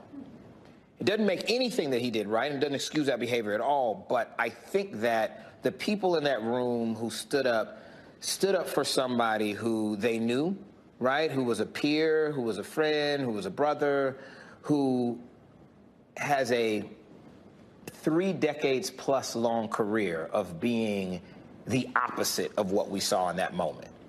I think these people saw the person that they know and were hoping that somehow, some way, this was an aberration. He's going to stand on stage and maybe Chris Rock comes from the back and says, we got you all, you know. I don't think that these were people that were applauding anything at all about that moment. And all these people saw their friend at his absolute worst moment and were hoping that they could encourage him and lift him up and that he would somehow try to make it better? I mean, this is... Today is Friday. Today is Friday. Hey, Kelly, what I said on Monday,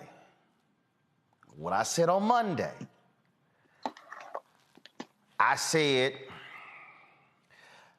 I hope Will meets with Chris face-to-face on Tuesday, by Tuesday, to personally apologize. I said, otherwise, I know what's about to happen. This is going to be a constant media firestorm.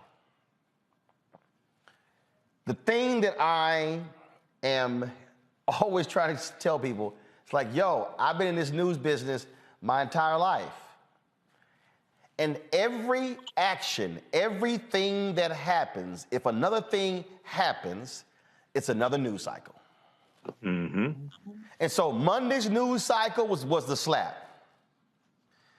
Tuesday's news cycle was the apology. Wednesday's news cycle was the Academy saying they asked them to leave, we knew they were lying. Then we saw the other stories, and then Thursday. So now here we are Friday, and now there's the investigation. And then now the members of the Academy are hot because apparently on Tuesday, there was a 6-minute Zoom between Will and the president and the CEO of the Academy, or the chair, and they didn't tell anybody. It's back and forth. And again, this is the thing that Chris has his show in Boston. He speaks about a minute on the whole deal. It goes on, and people keep saying, like, as a matter of fact, there was a tweet from Questlove where he was like, "Can we end this?" It ain't gonna end. It's not going to end until literally they finish their investigation and you have some resolution, if you will, to what's going on. Kelly, go ahead. Like Questlove, I am tired of talking about this situation, but it is in the news cycle, so we're going to do it. This entire situation is just unfortunate, but most importantly, not even because Will Smith slapped Chris Rock, but this might have been one of, if not the most Black-oriented Oscar ceremony we've ever had in its 94-year history. And no one's going to remember anything except these two Black men acting a fool on stage. Really, one Black man acting a fool on stage and another Black man receiving said foolery. That is the most unfortunate part about all of it. It is sad and it is disgraceful in that regard. And I don't mean disgraceful in the sense that, it made Black people look bad. I'm not into the respectability politics of it all. I'm really into the fact that this one moment stole so many other amazing moments that night. Regina Hall and Wanda Sykes on the same stage doing what they do best. No one's going to remember that. Questlove winning an Oscar for his documentary that, by all accounts, is absolutely phenomenal. No one's going to remember that. The first openly queer Afro-Latino won an Oscar that night. No one even knows that. All we are talking about is Will Smith and Chris Rock. And it is infuriating to me that so many people's moments were stolen because of one man's stupidity. That is just so unfortunate to me and just wrong. This is the tweet that Questlove sent out this morning. Can we finally stop talking about it? Here's the deal. The reality, Michael, is that people are not. And this is the thing that I kept trying to explain to people. I mean, the level of energy when you're talking about two of the biggest names in entertainment. I mean, right. Chris Rock is literally embarking on a world tour with Kevin Hart. Mm-hmm. Two comic legends, the two biggest in comedy right now, on a tour together around the world. sold out shows around the world. Then you have the biggest movie star. Folks, listen to me. The acting chops of Denzel, phenomenal. Denzel cannot touch the box office and mass appeal of Will Smith. Rapper, TV show, big screen star. Will's got stuff on National Geographic. He's doing stuff with YouTube. All of that. Those forces collide on a show that is seen in 100+ countries worldwide. Folks are gonna keep talking about it. And then every action. Again, the apology, story. Academy investigation, story. Right. Will's interview, story. Will Packer's interview, story. His resignation, story. Jada's tweet about healing, story. It is the nature of where we are. It's a huge story, Roland. It's a tragedy. I started covering this Monday night on the African History Network show. I didn't deal with it Tuesday. I dealt with it Wednesday and Thursday. We know that a formal review was launched by the Academy on Monday. I think Will Smith. There was a report from either New York Daily News or New York Post. I've read so many articles that said that Will Smith has been on edge the past few months because of stories in the media about he and Jada's relationship. Okay, and with I watched it. I watched Will's acceptance speech live when I got finished doing my show Sunday night. I watched it live. And I was hoping that he would apologize to Chris Rock in the acceptance speech, and he did not. And I was, even though he put out an apology on, I think it was either Monday or Tuesday, he put out an apology on Instagram. He has not talked to Chris Rock in person or over the phone or something like that to apologize. So it was a fantastic interview that Will Packer did this morning. It helped to, I think, clear up some misinformation that's been floating around on social media. I wish he had done the interview here on Roland Martin Unfiltered, but he did it on Good Morning America. Also, in that interview, I didn't hear anything in that interview that said the Academy lied either. You know, from the reporting that I've read, and I've read numerous articles on this, there was one group of leaders in the Academy that wanted Will Smith to leave. There was another group that didn't want him to leave, and they're arguing back and forth, and they're arguing with Will's representatives also. So, this is really an example of how even someone who has what many people think they want to have, the wealth, the Academy Award, the success, more money, more problems. You still got problems. Also. Well, and that's the thing that people don't quite don't understand, don't get. The thing here. Give me a second, because I actually found the actual full statement. What he said was that do not pull it up, please. I'm trying to remove this email from the top. So just hold on. Okay, there we go. Here we go. First of all, he said, I have directly responded to the Academy's disciplinary hearing notice, and I will fully accept any and all consequences for my conduct. My actions at the 94th Academy Awards presentation were shocking, painful, and inexcusable. And then that's when he goes on to say, the list of those I have hurt is long and includes Chris, his family, many of my dear friends and loved ones, all those in attendance and in global audiences at home. I betrayed the trust of the Academy. I deprived other nominees and winners of their opportunity to celebrate and be celebrated for the extraordinary work. I am heartbroken. I want to put the focus back on those who deserve attention for their achievements and allow the Academy to get back to the incredible work it does to support creativity and artistry in film. So I am resigning from membership in the Academy of Motion Pictures, Arts and Sciences and will accept any further consequences the board deems appropriate. Change takes time, and I am committed to doing the work to ensure that I never again allow violence to overtake reason. Matt, here's the deal. People are already asking. No, this does not mean that Will Smith can't act. No, you don't have to actually be a member of the Academy to be able to act. What it means is he is not a voting member of the Academy when it comes to the folks, when it comes to not for the Oscars. What it also means is, depending upon what the board decides, he's still eligible to be nominated for awards in the future. But the reality here, Matt, and I got people who are saying, well, you know, why are you still talking about it? Because the reality is, it is still news. It is still a news story. So whether we like it or not, it is still a news story. That's what it is, Matt.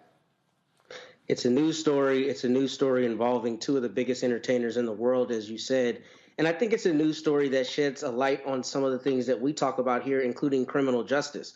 I'm a big Will Smith fan. I always have been. But the reality is he committed a crime in front of millions of people and was not arrested. The fact that LAPD went and asked whether they wanted him arrested is crazy if you think about it, because people get arrested all the time for things that are on video, and police develop probable cause days later and go hook them up. So I don't say that to make an indictment of Will Smith as much as I say it to say this is an interesting situation, and a situation that is obviously news because of who's involved. But it's also a situation that shows that, kind of to Michael's point, you know, everything that glitters ain't gold. But the reality is this doesn't happen to an average person. If you went up to somebody and slapped them at their job on a surveillance video, wherever you are, the police are coming and hooking you up. They didn't hook up Will Smith because he's Will Smith. And I don't know what you take from that, but that's what I think contributes to the fact that this is going to be a major news story, because it involves such major people. So let me also say this, and this is the last thing I'm going to say on this before I go to my next story. And that is, I've got a couple of more stories before we end the show. Some of y'all in the chat saying, well, I'm tapping out till you cover some real news. First, we've been covering real news. First, we've been covering real news all day. The reality is, it is breaking news. Others are saying that, well, Roland, you shouldn't be covering this. Here's why y'all are wrong. The reason you're wrong is because, see, if we don't cover this, go to 7. If we don't cover this, then the voices that you are going to hear framing this largely don't look like me. And then the voices that you hear framing this and discussing this, those individuals, then they get to control what the narrative is. Now, see, I know some of y'all are sitting here saying, well, you know, I hear you. But guess what, y'all? The viewer count on our YouTube page has increased since we started this story. Mm-hmm. Yep. I just want y'all to understand. Monday, we had nearly 10,000 live viewers on YouTube alone because they want to hear this story. And we discussed it in the first hour. The moment I went to a break on Monday, we lost 3,000 viewers between going to break and coming back from break to begin our second hour. So one, you got to understand that. But here's also why I need you to understand why perspectives matter. And that is the same segment that we did on Monday, breaking down what we call the deconstruction of what happened. We then posted that video the next day on our YouTube channel. And I looked up the stats earlier. As a matter of fact, I'm going to see if I can pull it up right now. Here it is. I want y'all to look at, you should be able to pull this up. It says, this video is appealing to a wider audience, contributing to 73% more views than usual.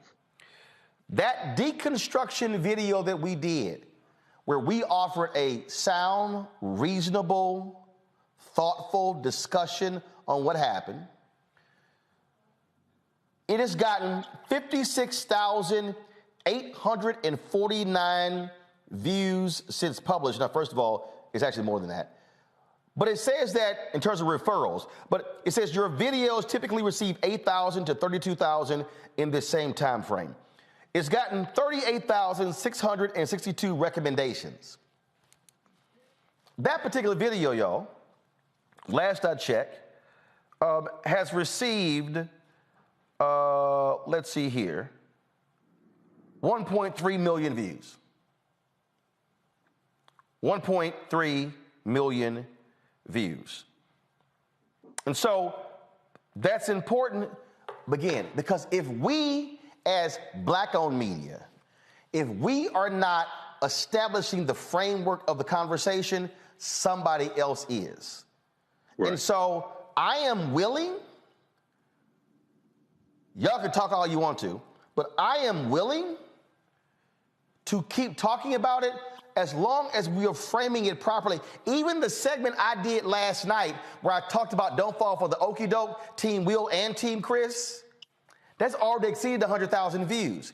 And they were, in fact, and I got to go ahead and do this. Yeah, I know I did not want to have to, I didn't want to go this deep into this here.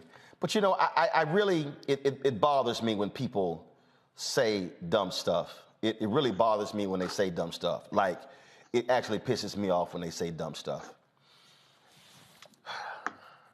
I had there's a state official in Texas. She's a state rep.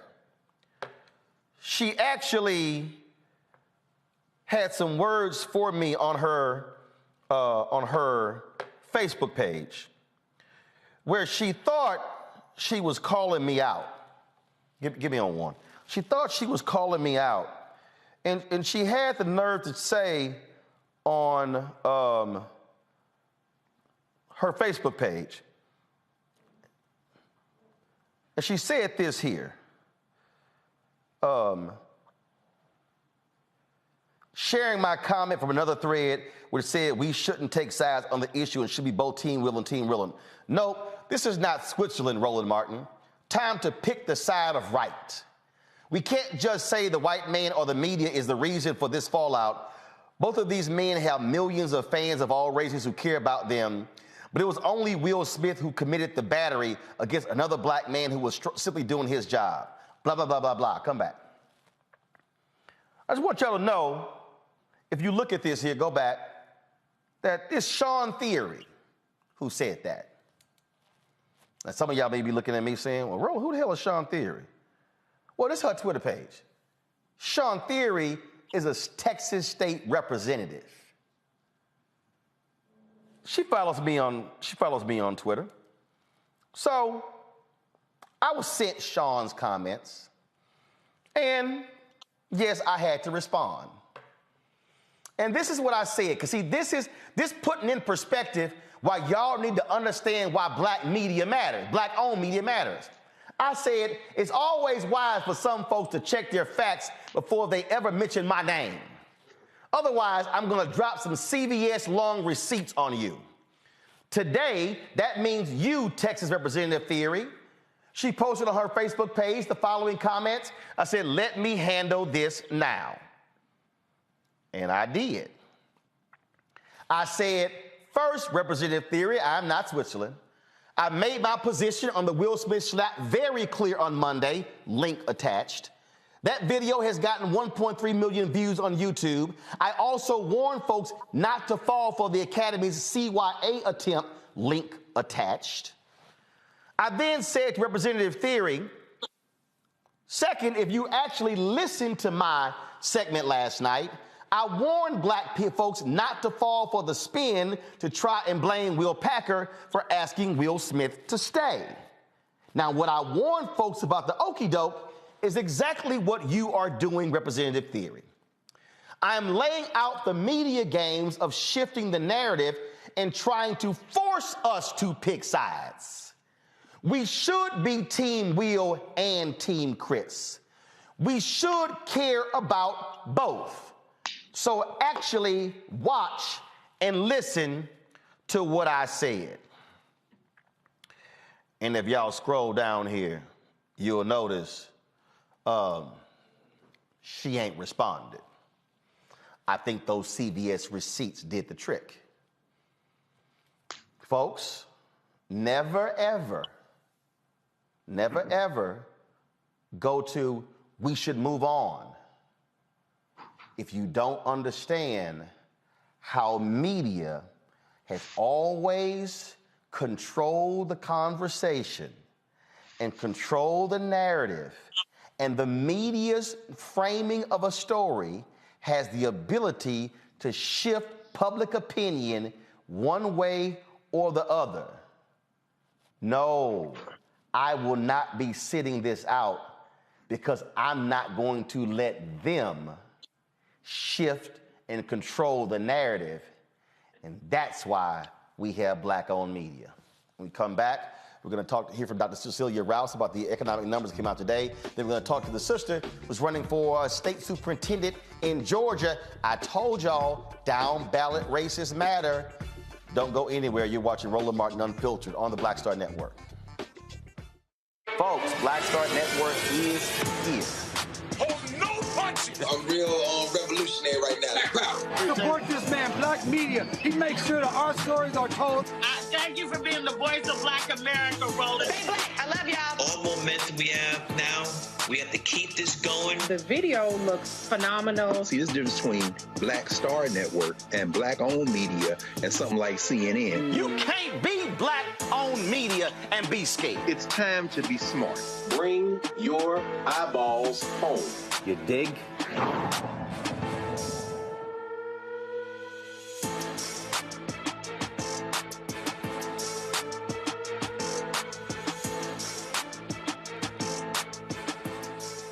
All right, folks, big jobs reports came out today. The federal government report shows the U.S. economy added 431,000 jobs in March. That brings the unemployment rate to a new pandemic-era low of 3.6%. The job gains were lower than economists had expected, but they still rounded up a solid first quarter for the U.S. labor market. President Joe Biden says that job creation has been at an all-time high since he has been in office. Over the course of my presidency, our recovery has now created 7.9 million jobs. More jobs created over the first 14 months of any presidency in any term ever. And that's striking. But what's even more striking is this. In March, the unemployment rate fell to 3.6%, down from 6.4% when I took office about 15 months ago. The fastest decline in unemployment to start a president's term ever recorded. In fact, there have been only 3 months in the last 50 years where the unemployment rate of America is lower than it is now. All right, the U.S. economy is now just 1.6 million jobs short of where it was in February of 2020 before the pandemic hit. Earlier today, I talked to Dr. Cecilia Rouse, the chair of the President's Council of Economic Advisors. Here is what she had to say about today's jobs report and the state of the U.S. economy. All right, this is Dr. Cecilia Rouse. Big Friday for the economy, for the White House. Surely, as the top economic voice for the president, you must feel pretty good today. Well, today was a day when we got the jobs report, and it was a good day because it reaffirmed the strength that we believe we were seeing in the U.S. economy, where since we learned that in March, the economy created an additional 400,000 jobs, which means that over the last 3 months, we've created over 500,000 jobs per month. So this has been a very strong economy, largely thanks to the American Rescue Plan, the effectiveness of our management of the pandemic, supporting households, supporting businesses, and it reflects that we've got a resilient economy that is positioned to weather the shocks that may come in the future. It's been very interesting as we've been looking at how this has been unfolding, and it's not just the jobs reports that come out when we also have the adjustments made when it comes to the job reports. I remember last year, I guess it was November and December, and folks were like, "Oh my God, this report is so awful," and I was sitting there going, "Yeah, I might want to breathe." And then 2 months later, then it was adjusted. And so just share with people why it's important for some folks to pump the brakes on the initial numbers and understand that that's just, again, the initial. Things also change as you get more data. Absolutely. So I won't go even further than that. So at the Council of Economic Advisors, we say every month, we study every month and we think about every month and try to understand what's happening in any one month. We don't like to focus on just 1 month for that reason, which is that these data are the initial read. There will be a revision to these data. For example, the Bureau of Labor Statistics has added up. They've looked back on January, February, and combined in those 2 months, they've said actually the economy added an additional 95,000 jobs in those 2 months. So the Bureau of Labor Statistics, they said when they briefed us yesterday that the response rate, they don't have all of their data in yet. They will have additional data that they will have in. They will revise upward or downward, but they will revise their estimate next month as well, and the month after. In addition, these are estimates of the economy, and so they use techniques to try to understand what is happening that's usual or not unusual in any 1 month. And what you're referring to is that in January, they did a whole look back on how they benchmark and how they do adjustments for population because they had the new census. And they made some adjustments to their estimates going back over all of 2021 as well. So what we like to look at are trends, and what we can see in this labor market is that the trends have been solid.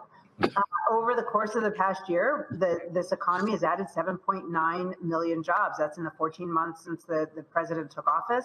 We've seen a robust improvement in the labor force participation rate. If you want to look at Black Americans, at the height of, or the depths of the pandemic in May 2020, the unemployment rate was 16.8%, and today it's down to about 6.2%. That's a number. I don't want to focus specifically on the 6.2, but the change is dramatic and reflects the strength of this economy. I was watching a conversation take place on a clip that was on Fox Business, and they were complaining that, oh my God, but we don't have enough people in the workforce, and these increasing wages is what's contributing to inflation. I never realized that an increase in wages was bad. Well, look, we fundamentally want to see workers being paid according to their productivity. And we want families and workers to be paid their fair wage so they can put food on the table, pay their rent. So we welcome wage increases that are based on productivity increases and that truly reflect the increase and what workers are contributing to the employers. The reason why they're worried about it is because wages are a component of a business's costs. And so the concern is, does that get passed on? Well, the wage increases we've seen to date have been in low-wage workers whose wage increases have actually been higher than inflation. At the moment, it looks as though these are wage increases that reflect the supply and demand mismatch, which is part of working our way through the pandemic. We are keeping our eye on this. At the moment, we don't think it's being baked in a way that's not sustainable, but it is something we are quite attuned to. So explain in layman's terms, and I'm always trying to use my show as Civics 101 for folks to understand where we are. And even at the news conference today, reporters were shouting to the president, what about inflation? What about inflation? And just give folks an understanding of really why we are at the point now with inflation. I have my own view, and that is we had companies that were that were nailed significantly economically in 2020 and 2021. You're seeing price increases because they're trying to make up all the money that they lost. And bottom line is this year, when you've had supply chain demands, we still have it, where you have a robust people want goods and services, but you don't have enough and you're not making enough. Guess what? The cost of goods are actually going to go up. So, look, we've seen inflation around the world, and it reflects that economies that could afford to do so, governments that could afford to do so, supported their workers and their businesses through the depths of the pandemic, so that the workers and their families and the businesses had the funds to continue to buy foods, buy goods, to continue making those purchases that they felt they needed to make. At the same time, though, so we had demand was supported. At the same time, what we learned through the pandemic is that the supply was challenged. It was challenged because those very same workers who were, might have been affected by COVID, or in China, they closed down factories, were unable to keep up with the demand. When you have a supply-demand mismatch, so you have too much demand chasing the limited supply, as you pointed out, you're going to have price increases. Americans bought more goods than is typical. Those goods have to be shipped. They have to be built, they have to be shipped, they have to be transported over land to be put into stores or delivered to one's house. And we had record amounts going through our ports, and the system couldn't quite keep up with the robust demand. That will work itself out. But on top of that, we have the Russian invasion of Ukraine. And what that means is that Russia is a major supplier of gas and oil to the world, a little less so for the US, but for the world. So what we've seen is an increase in gas prices and in oil prices. And that not only is affecting prices at the pump, but it's finding its way into other goods as well. So that price increases the president is focused on, he is trying to address. That's why he did the release of the Strategic Petroleum Reserve yesterday to try to get more oil supply onto the global market. But fundamentally, it is the pandemic and now it is the war that's underlying this inflation. So the next step here, and that is when you look at these economic numbers, when you look at these job numbers, look, they're supposed to be good, but when you look at poll numbers, they are down. I know you're all about the numbers, but the messaging of what is happening with the economy is also important. So what is that conversation taking place in the White House, and how do you convey this to the American people, what's going on? Because what I'm seeing in numbers, in poll numbers, is completely different than when you look at what's actually happening with the economic numbers. You know, it's been a really hard 2 years, Roland, and the president gets it. He is so thrilled that Americans are back to work. We have an economy that's on the move, and that's been so important to him. We know we're not done yet. There's still work to be done. We're still about 93% of the jobs that we lost in the course of the pandemic have been regained. But there's still people who are out of the labor force who were working before. So we know that there is still work to be done, but he is thrilled that those who want to work are able to get a job.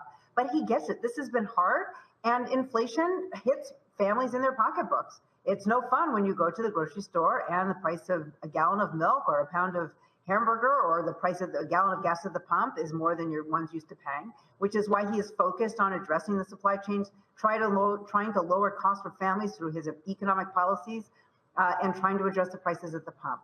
So, I think it's been a hard 2 years, but the good news is if we continue to manage this pandemic, we will get to the other side of it and resume our normal lives. All right, Dr. Cecilia Rouse, always good to see you. Thanks a bunch for breaking it all down for us. It's been a pleasure. Thank you. Just so y'all know, again, the top economic person is a sister. Dr. Cecilia Rouse is a brilliant sister. She also was one of the economic advisors under President Barack Obama, but she is the chief economic advisor. All right, y'all, going to a quick break. We come back, we're going to talk about an important race in Georgia. My next guest is running for a statewide school superintendent. Y'all, I keep telling you, Congress, president, all that stuff is important, but who controls our schools is also important. You're watching Roland Martin Unfiltered on the Black Star Network. I'm Deborah Owens. On the next Get Wealthy, meet Dr. Stacy McCoy, whose American dream became a nightmare because of student loan debt. Whether you're paying $300 a month or eventually I got up to $1,700 a month. Wait a minute. Hold that for just a minute. You were paying $1,700 a month on your student loan? Yes, and I know other people who are paying more than that. Learn the one piece of advice that made all of it go away. Right here on Get Wealthy on Black Star Network.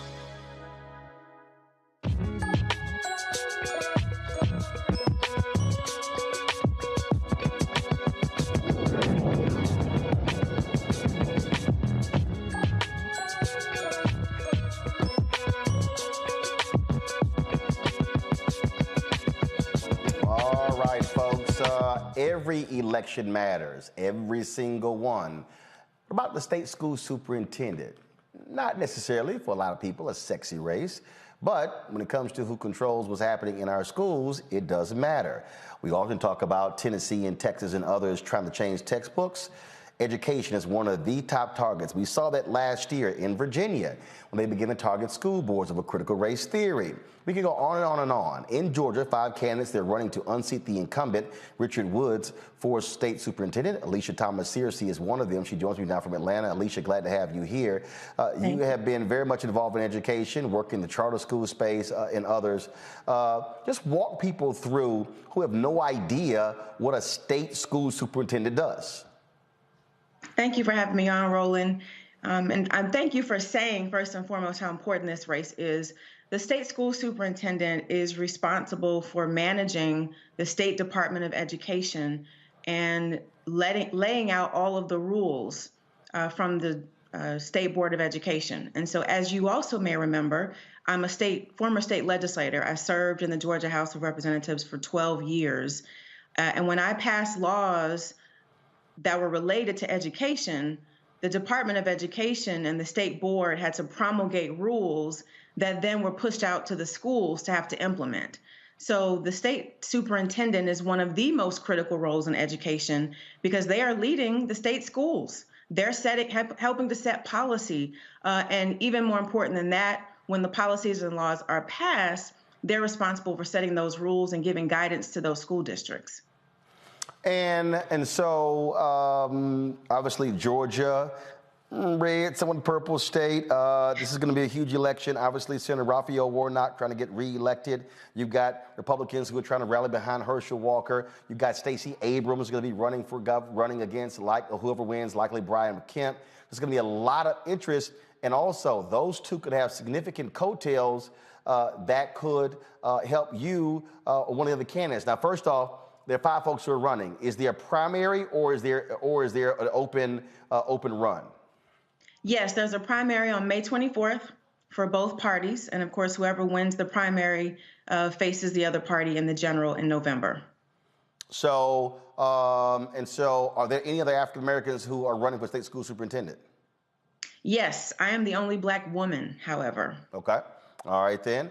And so it's going to be, a lot of the teachers are going to be on Georgia, and we expect a massive turnout in the state.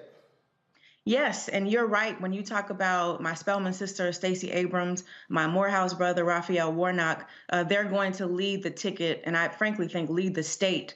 But it's going to get a lot of interest. People care a lot about Georgia, and as we know, the balance of the U.S. Senate hangs with Georgia, right? So who wins this U.S. Senate election matters, and every other policy at the federal level matters based on who wins in Georgia. And so the stakes are extremely high.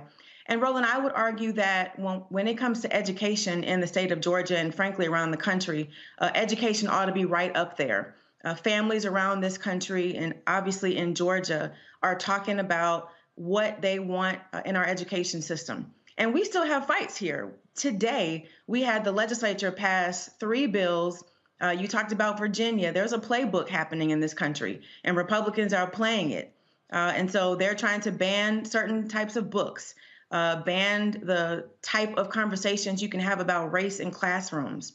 The Parents' Bill of Rights, that if you actually read the bill, it sounds like it's going to be a big deal, but it's frankly just reinstating all of the rights that parents already have. But Republicans have figured out that if we engage parents, if we talk about how they need to be empowered and they need to have more decision-making in classrooms and what's being taught, then they get fired up. And so Republicans have learned that, and they're trying to turn them out. And the key is turning out our people and making sure that the right people get in office, because it's just too important right now when we think about the quality of education, or sometimes the lack thereof, in too many of our schools.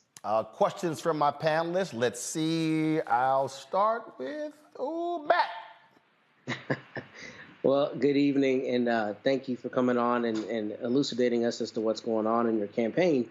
And the question I had for you is, what do you find as the primary issue facing Georgia students now that when you get elected, you'll have to address day one?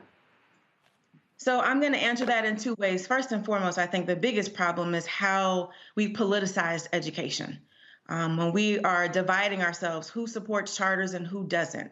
Who's supposed to talk about CRT and who's not. at the end of the day, I sympathize with teachers, and I would argue that's probably one of the most critical issues. Teachers are burned out.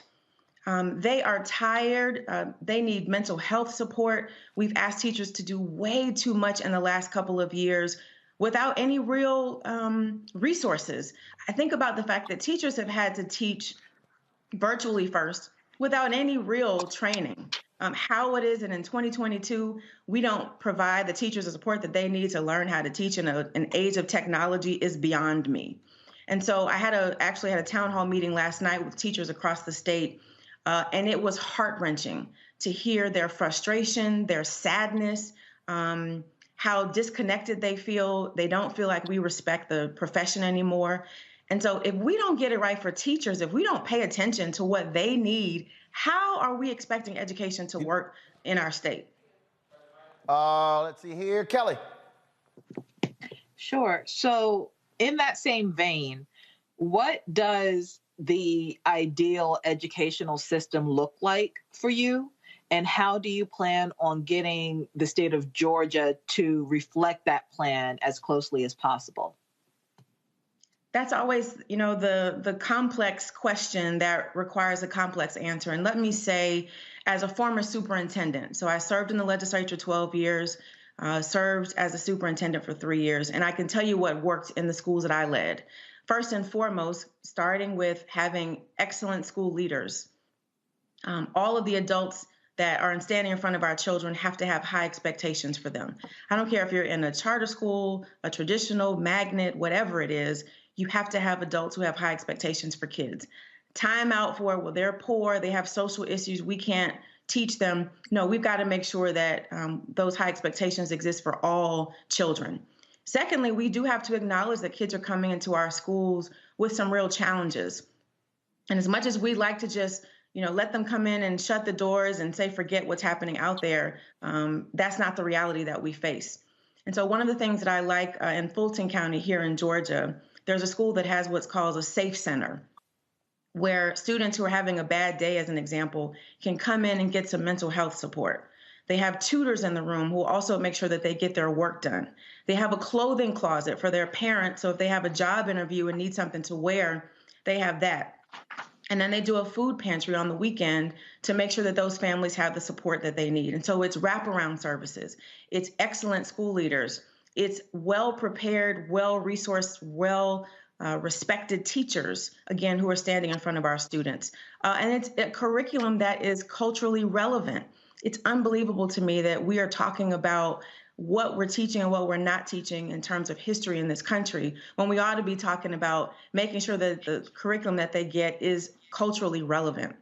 And then finally, I would say, I also want to spend some time talking to stakeholders when I become state school superintendent, because as I talked to my daughter, who's a 9th grader, she was having a conversation with my mom about, what school looked like, back in the day.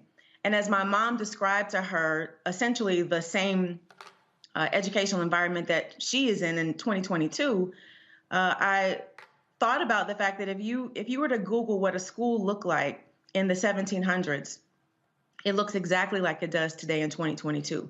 And so I believe that we have to reimagine what public education looks like, because if we're trying to give a telegram education to a TikTok generation, we are sadly mistaken. Michael. All right, Sister Alicia, thanks for coming on today. So can you talk about, in this climate of anti-critical race theory laws being passed in various states, and this push, and you have white parents showing up at school board meetings acting a fool over something that's not even taught in schools. How does this play into the curriculums that you're going to help shape, and how history, especially the history of Reconstruction, is being taught in schools in Georgia? We know Georgia's a former Confederate state. So how does all that come together under a Alicia Thomas Searcy administration? It's a great question. I think you first hit the nail on the head that CRT is not being taught in our schools. And if you ask Republicans to even define what is CRT, they cannot tell you. That's a problem. So first, it's acknowledging that this is really just a distraction. This is something out of a playbook. When politicians don't have any solutions to solve problems, they come up with distractions, and that's what this whole CRT conversation is. What concerns me, though, is the fact that there are teachers in school districts today who are fearful about teaching just the basics of American history, just the basics of our state standard that does require them to talk about Reconstruction. It does require them to talk about slavery and the civil rights movement and Jim Crow, and of course, the contributions of African Americans in our country. And so what does that mean for a state school superintendent? It's understanding what the law says. It's understanding what the process is in terms of what the State Board of Education does and the rules that they promulgate. And it's having the knowledge, the wherewithal, the wisdom, and the savviness to provide guidance for school districts so that they understand the difference between what's politics and what's necessary to teach in our classrooms. And so as superintendent, with the background that I have, I would make sure that districts are in fact teaching what is in the Georgia standards, which are all of those topics that we just talked about, and frankly, moving it in the other direction, which is making sure that even more of our curriculum is culturally relevant. All right, thank you. All right, then. Well, look, we appreciate it. Everybody got their questions in, right? Yeah, everybody got their questions in. All right, we appreciate it, Alicia. Good luck, and we'll certainly be watching this race to see what happens there in Georgia. I appreciate you so much. Thank you. All right, thanks a bunch. All right, folks, that's it for us. But before we go, first of all, let me shout out to Matt, Michael, Kelly for being with us. Man, it's a whole lot of stuff that we've covered today, as we always do. And so I appreciate y'all being on the panel. And I don't know who sent me, somebody sent me this Winston-Salem State hoodie. I appreciate it. There was no note, there was no card in it. So I have spoken to the university before. And so y'all know, I only rock HBCU gear where I've actually visited the campus. And so that's always important. Let me also give a shout out, my girl, Kim Bond. Coach Kim Bond, she was one of the assistant basketball coaches at Texas A&M. They hired somebody else to actually be the head basketball coach there. She sent me a text message earlier. She actually hit me up while we were on the air. Let me see if I can blow this up down here. All right, y'all, because trust me, the formatting is off. And so she just got hired as the head basketball coach at Southern Illinois University in Carbondale. And she said, look who I ran into today while I was there. And so shout out to the chancellor at Southern Illinois, Austin Lane. He's the former president at Texas Southern University. He's now the chancellor there. And so a great shout out to him. I was texting him. He's a phenomenal brother. He did a great job there. The TSU people screwed up letting him leave and running him away, but that's what happens. What, Matt? What's up? Can I shout out my boy today? My son is 12 years old. My son, Stoney. Just want to wish him happy birthday. Love you, son. Happy birthday to Stoney. All right. Matt shouting out his son, who's a future alpha. All right, then. So, yeah, shout out to Austin Lane, Lauren Lane. But, again, Coach Bond at SIU, congratulations to you. And let's see, Kelly, you got a shout-out. Michael, you got a shout-out since Matt, doing shout-outs. Y'all got something? My son, man. No shame in that. I got you. I let you do it. It's all good. Appreciate you, brother. Shouting out the makers of this amazing Bowie State hoodie. Anything Bowie State I pick up, it's by Gaines.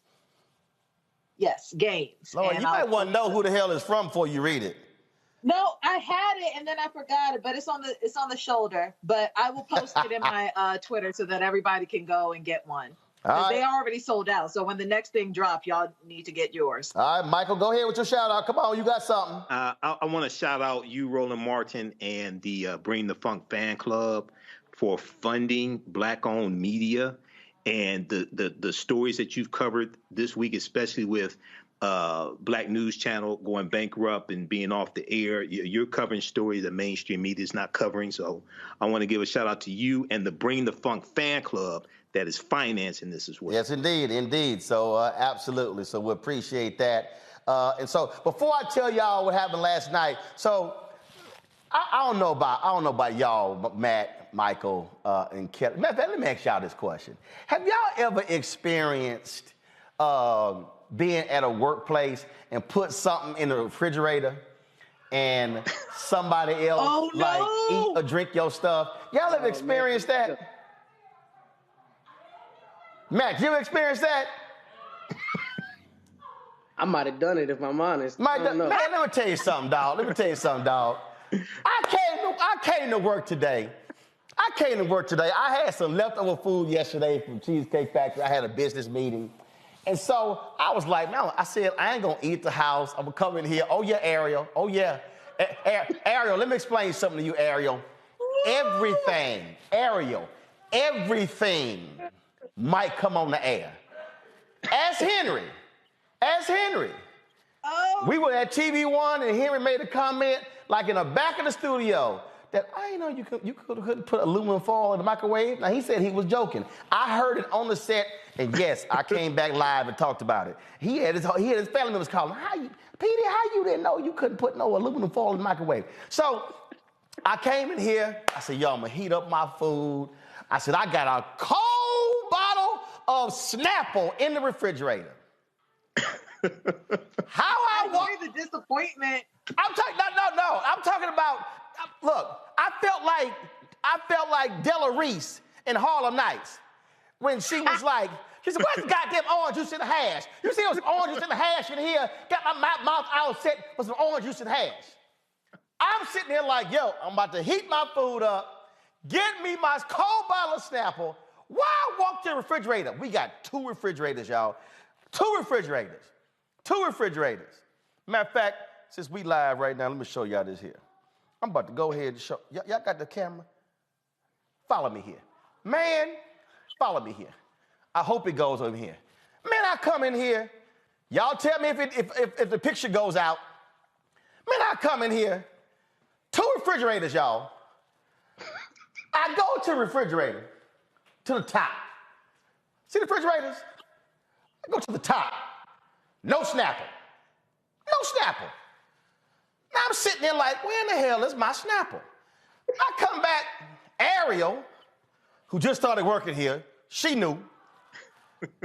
Ariel goes, oh, I got it. My bad. She said, I thought I put it in there. I said, Ariel, how in the hell you put something in there? You are not airing her out. Oh my God. I said, Ariel, how you didn't know? Put me back on camera 1. I said, Ariel, how you didn't know? She said, well, no, I normally drink that, but I thought I put it in. I said, Ariel, do you remember putting it in? She was like, no. She said, oh, but it ain't, she goes, it ain't open yet. That's Ariel right there. She goes, it ain't open yet. So she walk in here with the Snapple, hot-ass bottle of Snapple. Must have been on her desk for like 4-5 hours. I'm sitting there thinking I got me a cold bottle of Snapple waiting on me for my lunch. Yeah, y'all, hey, right. I was like, Aaron, are you serious? So we got a new rule now, y'all. We got 2 refrigerators in the kitchen. The left refrigerator, Ariel, is mine. The right refrigerator is for the rest of y'all. If y'all refrigerator fill up, y'all go to the bottom shelves and start there and come up. But leave the first 2 shelves. Anything on the first 2 shelves is mine. Don't touch it. I'm sounding like my daddy. Look, don't touch what's on the first 2 shelves of the refrigerator. We straight? Now your whole family watching, now they know. They told you, girl, how you didn't know the leak? Y'all, she talking about, oh, I didn't even realize I didn't put it in there. You didn't buy it? How you? Man, anyway, okay. All right, y'all. I just had to go ahead and, let her know. You feel better? Yeah, I feel better. I feel fine. Okay. I feel fine. Now, y'all remember last night? I was shocked. Errol, like, she's shocked right now. She like, damn, yeah, Errol, this a black ass show right here. This the blackest show you have ever, right. You ain't never seen this on ABC, NBC, CBS, CNN. This is black. This is blackity black, black-owned media. So last night, y'all, we were on the show, and somebody texted me about saying, I can't believe you're not at the Jodeci Charlie Wilson New Edition concert. I was like, what? I was like, are you serious? I was like, damn, I didn't realize they were in town. So we sitting here, and I was like, man, I'm texting my boys. I'm sitting here, hitting them up, trying to figure out, and I'm like, then I tell Alex, hey man, take my phone. Alex, he over there, he calling them. I'm trying to get him on the line. And so we end the show last night. And so the staff, they were sitting, I cussed them out because they didn't even tell me they were in town. Carol Gant, who's the supervising producer, Carol, yeah, I'm calling names. No, thank you very much. Carol Gant, like, oh, I ain't realized, we had a show. I said, Carol, I could have ran something to go to the damn concert. That's my folks. So I said, well, look, I'm gonna go ahead and just go on over there. I ain't had no ticket. I ain't had nothing, but I am the man. So I just rolled up in there, told him, I said, look, I'm here to see my boys. Just take me backstage.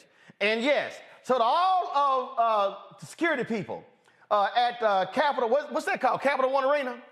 All y'all black. All y'all watch Roland Martin Unfiltered. So they walked me to backstage. I saw my boys. And so I sent the staff the photo y'all just saw right there, me right outside Uncle Charlie's dressing room. And so I got to see them.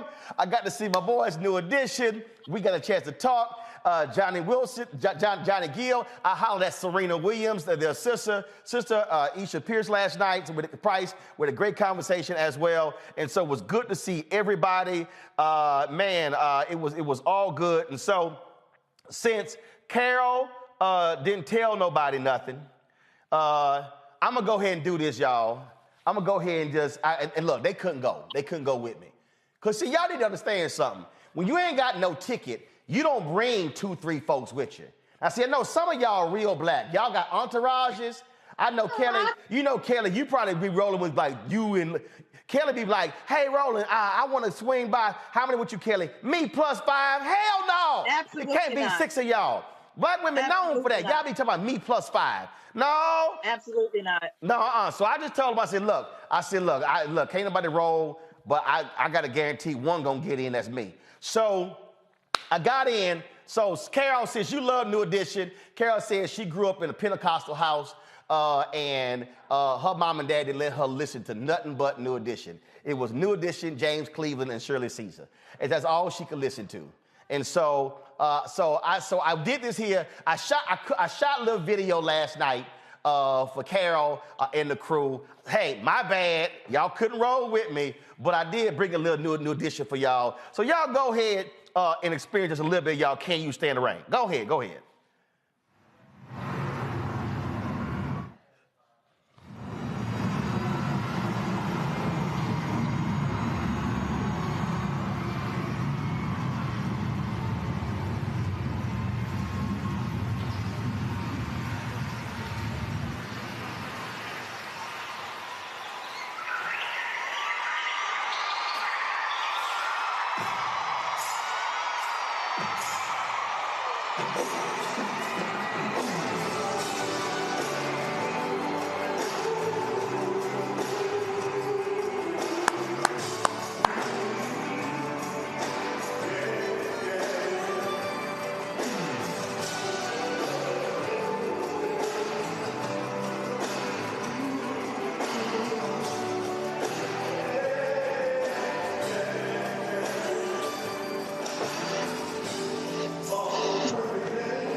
have seen Matt. Matt was over there singing. Matt was having some flashbacks to Can You Stand. Matt, I saw you, Matt.